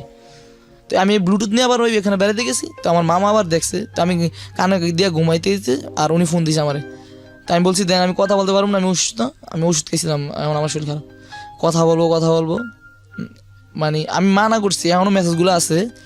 উনি কি করছে, হাত কেটে ফেলছে রাগের মাথায়, কইতেছে তুমি যদি কথা না বলো এখন হাত কেটে ফেলবো। তারপরে দেন পাগলামি করেন না, আমি ঘুমামো, আমার অনেক ঘুমাইতেছে, তখন 10টা বাজে। তো সাথে আমি বলছি আবার কথা বলার সিচুয়েশন নাই, সাথে মামা আছে, দুজন শুয়ে রয়েছে একসাথে, মেসেজ করে বলতেছি, মেসেজগুলো এখনও আছে। তুমি বলতেছে না, পরে উনি কি করছে, সিরিয়াস হাত কেটে ফেলছে। তবে উনি হাত কাটলে আবার এত একটা কেউ দেখতো না, কারণ উনি হাত কাটার পরে মিন্দি দিতে হাতে, আবার উনি হাত ঢাইকে রাখতো হাত। পরে হাত কাটা ছবি উঠে পাঠাইছে, আমি তো পুরো অবাক হয়ে গেছি, আরে কি হাত কেটে ফেলছে। তাছাড়া ওই সময়টা অন্যরকম ছিল একটু, উনি মানে এতটাই বুঝাইতেছে, মনে হইতেছে আমি ওনার স্বামী, এরকমভাবে কথা বলতেছে, মানে আমি ওর সাথে কথা বলতে হইব এক কথায়। তা আমি আবার এত একটু গুরুত্ব দিই না, হাত কেটে বলতে সিরিয়াস। পরে আমি একটু উঠছি, এটা বৈশাখ বলতেছি কি আপনার, আমি সত্যিও একটু অসুস্থ, এই জন্য আমি ওষুধ খেয়েছি, কালকে কাজ টাজ করতে হইব, কাজ টাজ করতে হবে, তার কারণে কথা বলতে, সাথে মামা আছে এই জন্য। পরে বুঝ মানে না, তখন কি করার আমি ফোন কাইটা ডাটা অফ করে দিছি, তার মাঝে আবার মোবাইলের চার্জ শেষ, অফ করে দিছি শেষ। তারপরের দিন ফোন দিয়া, তখন আমার খারাপ লাগছে রাত্রে, হাত কাটা ছবিটা দেখা সারাদিন ভাবতেছিলাম আমি, কারণ আবার অনেকদিন পরে হাত কেটে ফেলছে। আমি কি এই মানুষটা তো সত্যি নাকি আমার ভালোবাসে, এরকম বুঝতেছিলাম, আসলে কি সত্যি। ওকে প্রিয় শ্রোতা, আমরা so please don't do this.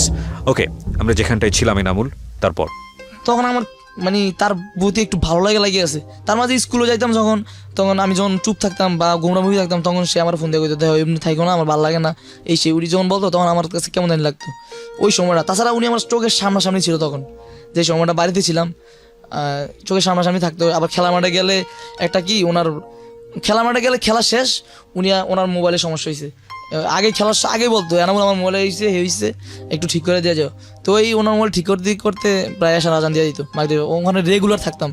তারপরে কথা এই বাড়িতে আসার পর এই কথা বলার পরে আমার কেমন জানি তার প্রতি একটা মানে ভালো লাগা কাজ করলো। এই ফার্স্ট তার প্রতি আমার একটা দুর্বলতা এসে পড়ছে। দুর্বলতা এসে পড়ছে বলতে মানে দুর্বলতা এমন না যে আমি তার মানে পছন্দ করে বিয়ে করলাম এরকম না। হ্যাঁ, তার ইয়াটা ভালো লাগছে আমার কাছে, এরকম কিছু একটা লাগছে যে আসলে মানুষটা আমার সত্যি অনেক ভালোবাসে, এটা মনে হইতেছে তখন। তারপরে আর পরের দিন কাজ টাজ করার পরে আর পরের দিন রাত্রে আমি আর ওষুধ খাই না, কারণ আমি জানি আবার হাত কেটে বয়ে যাবো, এই হাতের কাটার উপরে আবার হাত কেটে লাগবে, কারণ এটা ওনার এটা মনে হয় জন্মগত অভ্যাস মনে হয় আমার মনে হয়। তারপরে হাত কেটে লাগবে ভয়ে আমি কী করছি আর শুই না আজকে। পরে কথা বলতেছিলাম, প্রায় অনেকক্ষণ কথা বলছি। তারপরের দিন কথা বলার পরে আমি এমনি জিজ্ঞাসা করতাম যে আপনি সত্যি এরকম নাকি। তখন তিনি বলতেছি, তখন আমি অনুষ্ঠান শেষ, তখন বাড়িতে চলে আসছি। তারপরে ওনার এক পর্যায়ে উনি আমার সাথে একদিন দুষ্টামি করে বলতেছে এসি, তো আমি কিন্তু ওনার প্রতি এখনো সিরিয়াস না। তখন আমি একদিন ভাবলাম উনি আমার সাথে একদিন দুষ্টামি করে বলতেছে, উনি আবার ওনাদের বাড়িতে গেছিল এক সপ্তাহের জন্য, যে ওনার ভাইয়ের ছেলের মেজবানি। তো উনি আমার বলতেছে এনামুল তুমি আমার ফোন দিও না। তা আমি বলছি আমি কি আপনার ফোন দিই, আমি মনে মনে বলতেছি আর কি, আমি তো ওনার ফোন দিই না, তখন ফোন দিই না। তো আমি এক সপ্তাহ ফোন দিই না, তারপরে এক সপ্তাহ পরে উনি আমার ফোন দিতেছে এই সেই। একদিন হঠাৎ তার মাঝে একদিন হঠাৎ তিনি আমার মানে ওনার বড় ভাইয়ের ভাবির সাথে আমি অনেক কথা বলছি, তো উনি ভাবছে ওনার বিষয়ে কোনো কথা বলছি। তো উনি আমার জিজ্ঞেস চাপ দিয়ে জিজ্ঞেস আমার কী বলছো কী বলছো কী বলছো। আমি বলছি তেমন কোনো কথা বলি নাই এমনি। তো উনি আমার বলতেছে তুমি বলবা কি না, আমি বলছি না। তখন উনি আমার বলতেছে ব্রেকআপ ব্রেকআপ ব্রেকআপ। তো ওনার সাথে আমার রেগুলার কথা হইতো, তখন একদম রাত্রে রেগুলার আমার ইমুতে কল দিত। তো আমি বলছি দূর, ওনার সাথে আমার প্রেমও হয় না, ব্রেকআপ হবে কই থেকে। তো আমি এসে গোসল টোসল করে আবার ওনাদের বাড়িতে খেলতে যাবো। তো দেখি উনি আমার সাথে রাগ, কথা বলে না, আগের মতো একটা নাই। তা আমি হচ্ছে ঠিক আছে। পর রাত্রে আমার কাছে একটু খারাপ লাগতেছিল, তার ইয়াটা খারাপ লাগতেছিল বলতে আমি ওনার ফোন দিছি আরই, উনি ফোন ধরে না। তো হঠাৎ ফোন দিছে, আমি বলছি আচ্ছা সরি যাক, আপনি কি শুনতে চাইছেন বলতাছি। তো বলতাছি বলে বলি না বলুন, এরপর বলতেছে থাক। আমি বলতেছি তেমন কিছু আপনাদের বিষয়ে আমাদের বিষয়ে কোনো কথা হয় নাই এরকম। বলতেছে থাক, বলতে হইব না, সে তোমার সাথে আমার কোনো কথা নাই এই সেই। আমি বলতেছি সরি। তোরে উনি বলতেছে দেহ আমার বলতেছে, আমি বলছি এমনি কথা বলি অসুবিধা কিছু। তখন বলতেছে দেখ না বল আমার একটা স্বামী আছে, ওনার একটা বাচ্চা আছে, স্বামী আছে। এতদিন উনি এসে বুঝছে এই জিনিসটা, ওনার বাচ্চা আছে স্বামী আছে। তার আগে আমি কিন্তু এত একটা ইয়ে করি না। তখন আমি বললাম যে অসুবিধা নেই। তখন আমি মনে মনে ভাবলাম তার মানে এতদিন উনি বুঝতে পারছে এই বিষয়টা। তখন আমার কিন্তু একটু ইমোশনালি খারাপ লাগলো। তার মানে যে উনি আমার সাথে একটু মানে রাব বিবের মতো কথা বলছে, যেটা আমার খারাপ লাগছে, মানে কেমন জানি কষ্ট দিয়ে কথা বলছে আমারে। তো আমি বলতেছি উনি তো তাহলে মানে কি উনি আমার সাথে দুষ্টামি আসছে। তখন আমি ভাবলাম যে যাক অসুবিধা নেই। তো উনি বলছে আর ফোন দিও না আমারে শেষ। তো আমি বলছি আচ্ছা ঠিক আছে। তো 1 ঘন্টা পরে উনি আবার আমার ফোন দিছে, ফোন দিয়ে বলতেছে দেখ আমার এনামুল তোমার সাথে কথা আছে এসে। পরে কথা বলতেছে, তারপরে থেকে ওনার সাথে আমার একদম সিরিয়াস মাইন্ডে কথা হইতো। মানে আমি যখন বাড়িতে আসছি তার সাথে ওইরকমভাবে কথা হইতো, ওই যে একবার বলছিলাম 2 মাস আগে, ঠিক রাত্রে ঘুমানোর আগে ওইরকমভাবে কথা হইতো।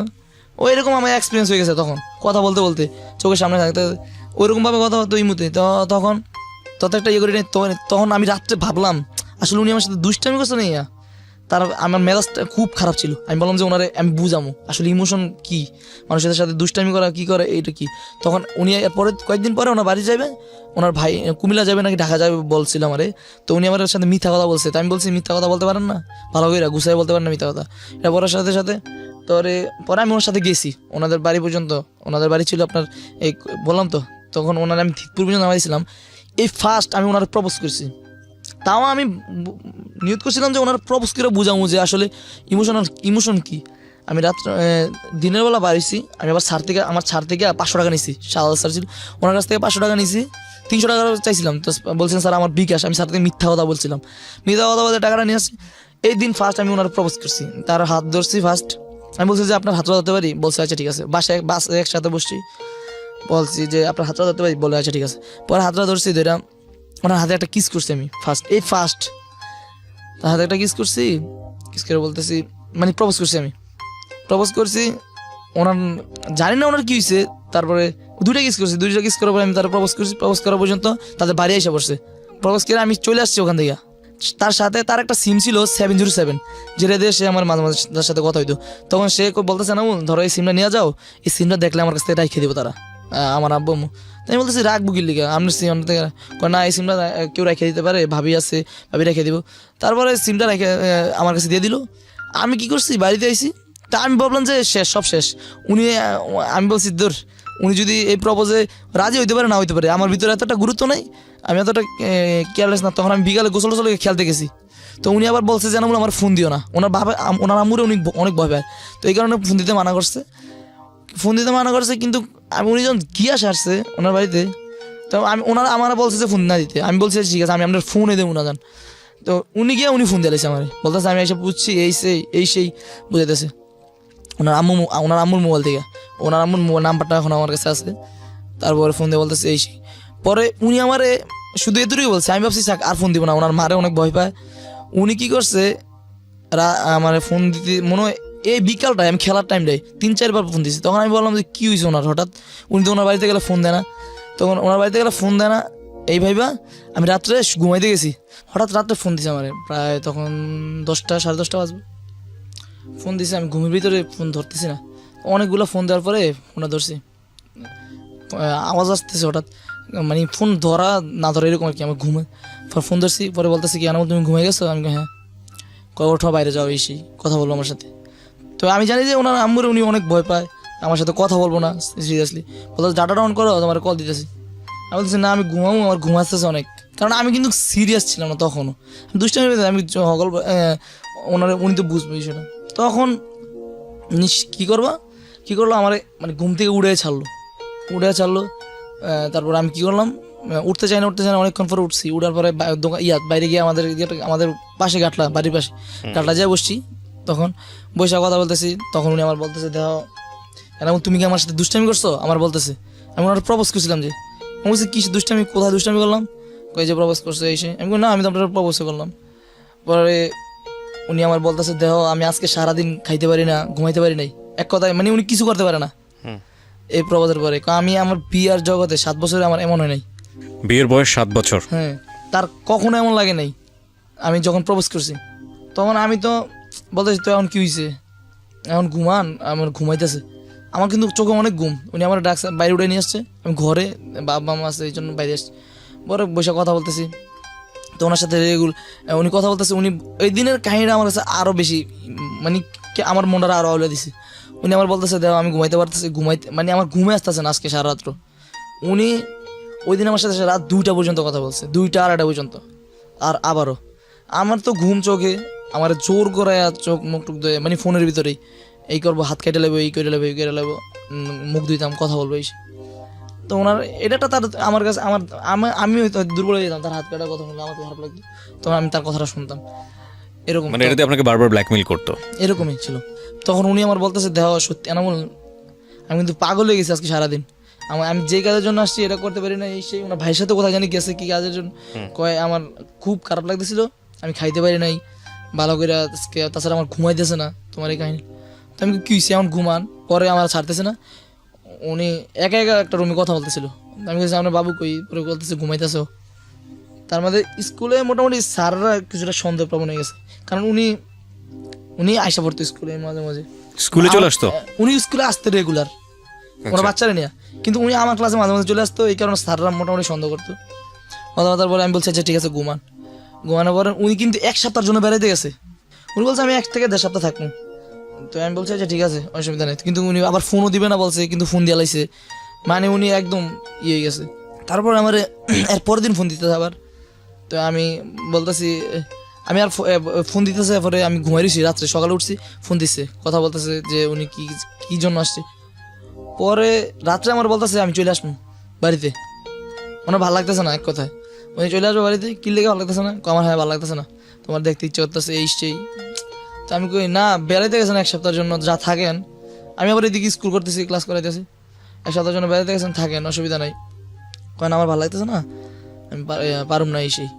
তখন চলে আসছে উনি আবার যাওয়ার সময় একটা সিম দিছিল আমার কাছে, যত ঝামেলা এই সিমটা, ওনার সিমটা দিছিল 707। ওই সিমটা আমি বাড়িতেই না আমার পকেটে রাখছি, সিমটা কোথায় জানি পড়ে গেছে, মানে খেলার মাঠের এদিকে আশেপাশে হয়তো পড়ে গেছে, আমার খেয়াল আসতেছে না, কোথায় পড়ছে আমি বলতে পারতেছি না। তখন আমি বাড়িতে এসে সিমটা পাই না, তখন উনি আমার বাড়িতে আসছে। তো ওনার নাম্বার তো সবাই কল দিত, ওনার একটা নাম্বার দিত 666 লাস্টে, ওটাতে সবাই কল দিত। তখন উনি বিরক্ত বোধ করতো, তখন উনি ওই সিমটা শুধু আমার লেগে চালু করছে। শেষমেশ তার সাথে আমার রিলেশন হয়ে গেছে। রিলেশন হওয়ার পরে আপনার যখন এক পর্যায়ে রিলেশনটা চলতেছিল, তখন আমরা মানে চলে যাবো এরকম কোন একটা পর্যায়ে, মানে আমার ভালো লাগতেছিল না। উনি স্বামীর সংসারে আছে, ওটা আমার কাছে খারাপ লাগতো। মানে পর্যায়টা এমন হয়ে গেছে যে আমি সিরিয়াস, আপনি সিরিয়াস হয়ে গেলেন। হ্যাঁ, আমি ভাবলাম যে পৃথিবীতে এরকম অনেক ইতিহাস আছে, আমি তো সিম্পল, আর অনেক ইতিহাস আছে প্রেমের ক্ষেত্রে, আমি সিম্পল একটা ইতিহাস গড়াইলে কিছু হইব না। আমার মনে হইতো এটা মনে হইলো। তার আগে অনেক কিছু হয়ে গেছে, অনেক কথা যেটা বাকি রেখে গেছি আমরা। তার যে ওই সিমটা দিয়ে দিয়েছিলাম তারে, তার সিমের বদলে আমি একটা তার সিম দিয়েছিলাম। এই জিনিসটা সবচেয়ে বড় ইয়ে ছিল, ফ্যাক্ট।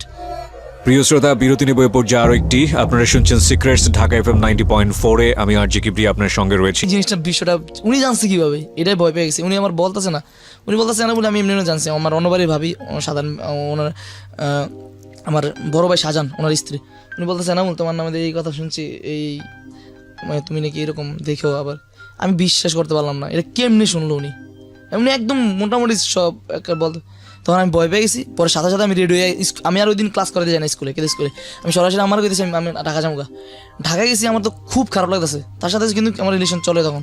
তো আমি তার বলতেছি আমি ঢাকা চলে যেতেছি। তো ওই বলতেছে আচ্ছা ঠিক আছে, কী লেগে যাবে। আমি আর তখন বলছি কিনা জানি না, তখন আমি ঢাকা চলে আসছি। আমি বলছি আমি ঢাকা চলে যাই। তখন উনি আমার দেখছে, বলছে যাওয়ার আগে আমার সাথে দেখা করো।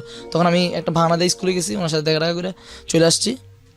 আমি ঢাকা আসছি আর আমার ভালো লাগতেছে না, কারণ আমি অল টাইম 12টা পর্যন্ত কথা বলতাম। কথা বলতে বলতে মাঝে মাঝে ওনার সামনে চলে আসতাম, আমি একদম ওনাদের বাড়িতে চলে আসতাম। এমনও গেছে ওনার সাথে সাথে কথা বলতে বলতে একবার ওনার সামনে চলে আসতাম। উনি বাইরে দাঁড়ায় কথা বলতো, রাত 10টা বাজে এরকম। মাঝে মাঝে উনি সবাই ভাবতো যে ওনার স্বামীর সাথে কথা বলে, এরকম কথা বলতো। তো ওই যখন ওনার সাথে কথা বলতাম, তার আগে অনেক সিরিয়াস কিছু হয়ে গেছে আগে। তারপরে আমি কথা বলতে বলতে যাই ওখানে যাইতাম গা, আমি প্রজেক্টটা বা হাঁটতে হাঁটতে। তারপর আমি ঢাকা আসছি, আমার ভালো লাগতেছে না। আমি কোন একটা বাহানা দিয়ে আমার কইতেছে আমার ভালো লাগতেছে না, আমার শরীর এত খারাপ হয়ে সেই, মানে আমার মনটা কেমন জানি খারাপ হয়ে যায়, একদম আমি কিছু খাইতে পারি না। ঢাকা আসছি আর চলে গেলাম আবার বাড়িতে আসার পরে তার মাঝে আবার আমার ওই জিনিসটা আবার চলতেছিল, কথাবার্তা আবার ঠিক মতো চলতেছিল। তখন ভাবলাম যে চলে যাই। তখন উনি একদিন বাজারে গেছে ওনার বাড়ি থেকে বাজারে আসছে আর আমি আমার ফোন দিয়ে নিছে যে বাজারে যাওয়ার জন্য। তো আমি গেছি, আপনার বাজারে গেছি, উনি আবার ওনাদের বাড়িতে গেছে, ফোন ধরতেছে না। তো ওনার সিম একটা হারাইছি, ওই জন্য তার আগে আমি একটা সিম কিনে দিয়েছিলাম। সিমটা আমি 2 থেকে 3 দিন ইউজ করছি, 3 দিন ইউজ করে ওনার দিয়ে দিছি। কারণ ওই সিমে আমি আর উনি আমার কাছে দেয় না এক কথায়। উনি বলছিল যে সিম ওনার মা রেখে দিছে, আবার উনি বলছে যে হারাই ফেলছে, আবার বলছিল চার্জ থেকে কেউ খোয়াই নিয়ে গেছে, এরকম ওনার বাড়ি থেকে রেখে দিছে। তো এই কারণে আমি আর সিমটা চাই নাই। তো ওই সিমটা হারানি গেছিলো। তখন আবার সিমটা যখন আমি দিছিলাম, তার ওই সময়টা আবার আমার মোবাইলে অনেক ব্যালেন্স ছিল, প্রায় 300 কেনার পরে অফার ছিল। ওই সিমটাতে কথা বলে উড়াইয়া তারপর ওনার কাছে দিয়ে দিচ্ছি সিমটা। তখন উনি ইউজ করছে সিমটা, ইউজ করার পর উনি বলছে এই হারা গেছে। তারপরে আমি আর এত গুরুত্ব দিই নাই সিমের প্রতি। তার মাঝে ওনার সাথে কথা হইতেছে। আমি গেছি কোথায়, আপনার ওই যে গেছি বাজারে আসার পরে উনি ওনার সাথে আমি রাগ হয়ে বাজারে আসছি। আমি রাগ করছি, কথা হই না, ফোন ধরি না ওনার সাথে, ফোন ধরি না, বলছি যে না থাক আপনার কথা নাই আপনার। ওনারা আবার আরেকটা সিম দিছি, আমি সিমটা হারাই ফেলছে, কোনো এক ভাড়া দিয়ে আরেকটা সিম নিছে রবি। তখন ওই সিমটাতে বলতেছে আমি বলছি না, আপনার সাথে আমার কোনো কথা নাই। তার মাঝে আবার একটা 14 ফেব্রুয়ারি ভালোবাসা দিবস গেল, যাক ওখানে যাওয়া হয়েছে। তারপর গেলাম আপনার ওখানে গেছি। তো তার আগে আমি আমার মোবাইলটা ভেঙে ফেলছি, আমার টাচ মোবাইলটা ভেঙে ফেলছি ওনার সাথে রাগ করে। এই মোবাইলটা ভাঙার পরে তা আমার আর মোবাইল নেই, তখন আমি কথা বলতে পারতেছি না। তো উনি পাগল হয়ে গেছে একদম। উনি তো বলতেছে উনি পাগল হয়ে যাবে, এরকম বলতেছে, কথা বলতে পারতেছে না। তো আমি বললাম তো এখন কি করার। এই আপনাদের এই ঘটনাটা আপনাদের এলাকাতে সবাই জানে, তাই না? তো এটা জানাজানি হলো কিভাবে? জানাজানি হয়েছে আপনার এই বিষয়টা আমি যখন অসুস্থ হয়ে পড়ি, আমরা চলে যাবো, আমি একদিন চলে যাইতে চাইছিলাম, কিন্তু আমি আমার জন্মসন্ধানের জন্য যখন গেছিলাম, তখন আমার ব্রেনে এলো যে আমার সার্টিফিকেট আমার বয়সের সাথে আসতেছে না। তখন উনি রেডি হয়ে একবার চলে আসছে, ও যাইব এই জন্য আমি আর কেয়ার করি নাই। আমি বলছি থাক, উনি আসলে বাড়িতে চলে আসবো, যদি বাইরে আসে ওর বাবার বাড়ি থেকে আসে তাহলে উনি বাড়িতে চলে আসবে, এই বাড়িতে চলে আসবো। তাহলে আমি ওই দিন শুক্রবার ছিল, তখন আমি কি করছি ওনার জন্য সারা আমি ভাবছি উনি বাড়িতে চলে আসবো, কারণ আমার সার্টিফিকেট আসেন, আমি 2000 টাকা বেলা ইয়া করছি, চেয়ারম্যান অফিসে গিয়ে বলছি যে আমি তোর কাছে অনেক টাকা দেবো, আপনি আমার সার্টিফিকেট এটা করে দেন। আপনার সার্টিফিকেট আসে নাই বলে আপনি ওনাকে নেন নাই? না, এটা সম্ভব না, অন্য মামলা হয়ে যাবে না আমার নামে। আচ্ছা, আমি তো ওই টেনশনে ছিলাম। কিন্তু মামলা হয়েছে আপনার নামে, কিভাবে মামলা হয়েছে? না, আমি ভাবছিলাম যে মামলা হয়ে যাবো, কারণ ওনার নিয়ে গেলে কিডন্যাপিং মামলা হতে পারে, তাছাড়া অন্য কিছু ভাবে মামলা হতে পারে। কোথায় যাবেন, কি করবেন, এগুলো ফিক্স ছিল? ওইটা আমার মাথায়, ওনাই একটা প্ল্যান করছে। উনি বলতেছে যে তুমি ঢাকা চলে যাবা, তারপরে আমি 1 সপ্তাহ পরে চলে আসবো, এরকম ওনার প্ল্যান। কিন্তু আমার প্ল্যান ছিল আমি ঢাকা আসবো না, আমার প্ল্যান ছিল অনেক দূরে, এরকম একটা। তখন মানে আমি তো লাভ ইজ ব্লাইন্ড যেটা বলে, একদম অন্ধের ভিতরে ছিলাম। আচ্ছা, কয় মাস আগের ঘটনা এটা? এটা আপনার ফেব্রুয়ারিতে। ওকে, আর শেষমেশ আপনাদের দেখা সাক্ষাৎ আর হয়নি? মানে আপনারা প্ল্যান করেছিলেন বের হয়ে যাওয়ার, কিন্তু প্ল্যানটা হয় নাই, শুধুমাত্র আপনার প্ল্যান হওয়ার মতে উনি চলে আসছিল, আসার পরে উনারে আমি আর পাই নাই, মানে আমি আর যাই নাই। তখন উনি আবার রিটার্ন করছে অন্য বাড়িতে, আমরা বলছে যেটা যে এইছে আপনার। তারপর হাজব্যান্ড এটা জানে না, তখন কি তারা তো কেউ কিছু জানে না। তখন ওনার হাজব্যান্ড আজকে জানে এই ঘটনাটা, বিষয়টা জানে? অবশ্যই জানে। জানার পরে ওনার হাজব্যান্ড কি করেছে, ওনার বর্তমান কি অবস্থা? ঠিক আছে, মেনে নিয়েছে? অবশ্যই মানতে হবে তার। হ্যাঁ, মেনে নিয়েছি। মানতে হবে কেন? মানতে হবে বলতে আমাদেরকে তো কেউ এরকম ধরে নাই যে এটা আমি ওনার সাথে কিছু করছি, এরকম ভাবে যে ধরে নাই। আপনাদের মধ্যে এরকম কোনো সম্পর্ক ছিল না যেটা আপনি বলছেন আগাগোড়া? আপনাদেরকে নিয়ে কোনো সালিশ বসা, কোনো কিছু বসা? এটাই তো মেন বললাম, সালিশ বসেছে, সব ঠিক হয়েছে, সব। সালিশে কি হয়েছে? সালিশে ছিলেন আপনি? ওই মহিলা ছিল না, উনি ছিল না, শুধু আপনি বসছেন। আর ওই পক্ষ থেকে কে ছিল? ওনাদের পক্ষ থেকে সবাই ছিল। ওনার হাজবেন্ড ছিল? সবাই ছিল। তারা অভিযোগ করছে আমরা নাকি ফেসবুকে তার নামে, তার ওয়াইফের নামে এরকম বাজে একটা ইউজ করছে। তারপরে কি দাঁড়ালো? সালিশের বিচার কি হলো? শালি বিচার আমরা তো চুপ থাকতে হয়েছে, এনে আমরা যদি কথা বলি তাহলে কথাটা বাইরে লয়ে যাবো, কারণ আমার কাছে এই সিমটা নাই। এটা আমি 1000বার প্রমাণ করতে পারবো, আমি আপনার কাছে আজকে প্রমাণ করতে পারবো এই সিমটা আমার কাছে নাই। তারা যে সিমটার কথা বলতেছে, তারা বলছে যে এই সিমটা অফ হয়ে গেছে, কিন্তু বিচার হইতেছে কিন্তু ওই ফেসবুকে, কিন্তু ওই বিচারটা হয় নাই।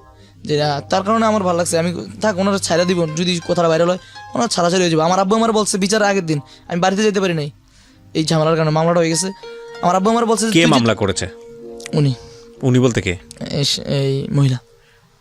আপনার এগেইনস্টে? আমার এগেইনস্টে। মামলায় কি করেছে? কিসের মামলা দিয়েছে? এইটাই তো আমার সবচেয়ে কষ্টের বিষয়। আমি মামলাটা হইছে আপনার প্রথমে শুনছি নারী নির্যাতন মামলা করবে আমার নামে। নারী নির্যাতন, হ্যাঁ। তারপর তাও তাদের অনুরোধে। পরে নারী নির্যাতন মামলার জন্য কোনো অভিযোগ নাই, সাক্ষী প্রমাণ নাই। তারপরে একটা জিনিস বার করছিল, আমি ঈদের পরে বাড়িতে আসছিলাম, ঈদ করি না বাড়িতে, ঈদের পরে আসছিলাম, আমি নাকি তাদেরকে মারতে গেছিলাম, এরকম সেরকম। মামলাটা কিসের হয়েছে এটা বলেন? মামলাটা হইছে আমি টিজিং করতাম ওনারে, আমি ব্ল্যাকমেল করছি। তারপর আমি একটা বকাটে ছেলে, সাথে ওনার আমার সিমটা পাওয়া গেছে, এরকম আইসিটি আইনি মামলা হয়েছে, তার উপর অনেকগুলো অভিযোগ।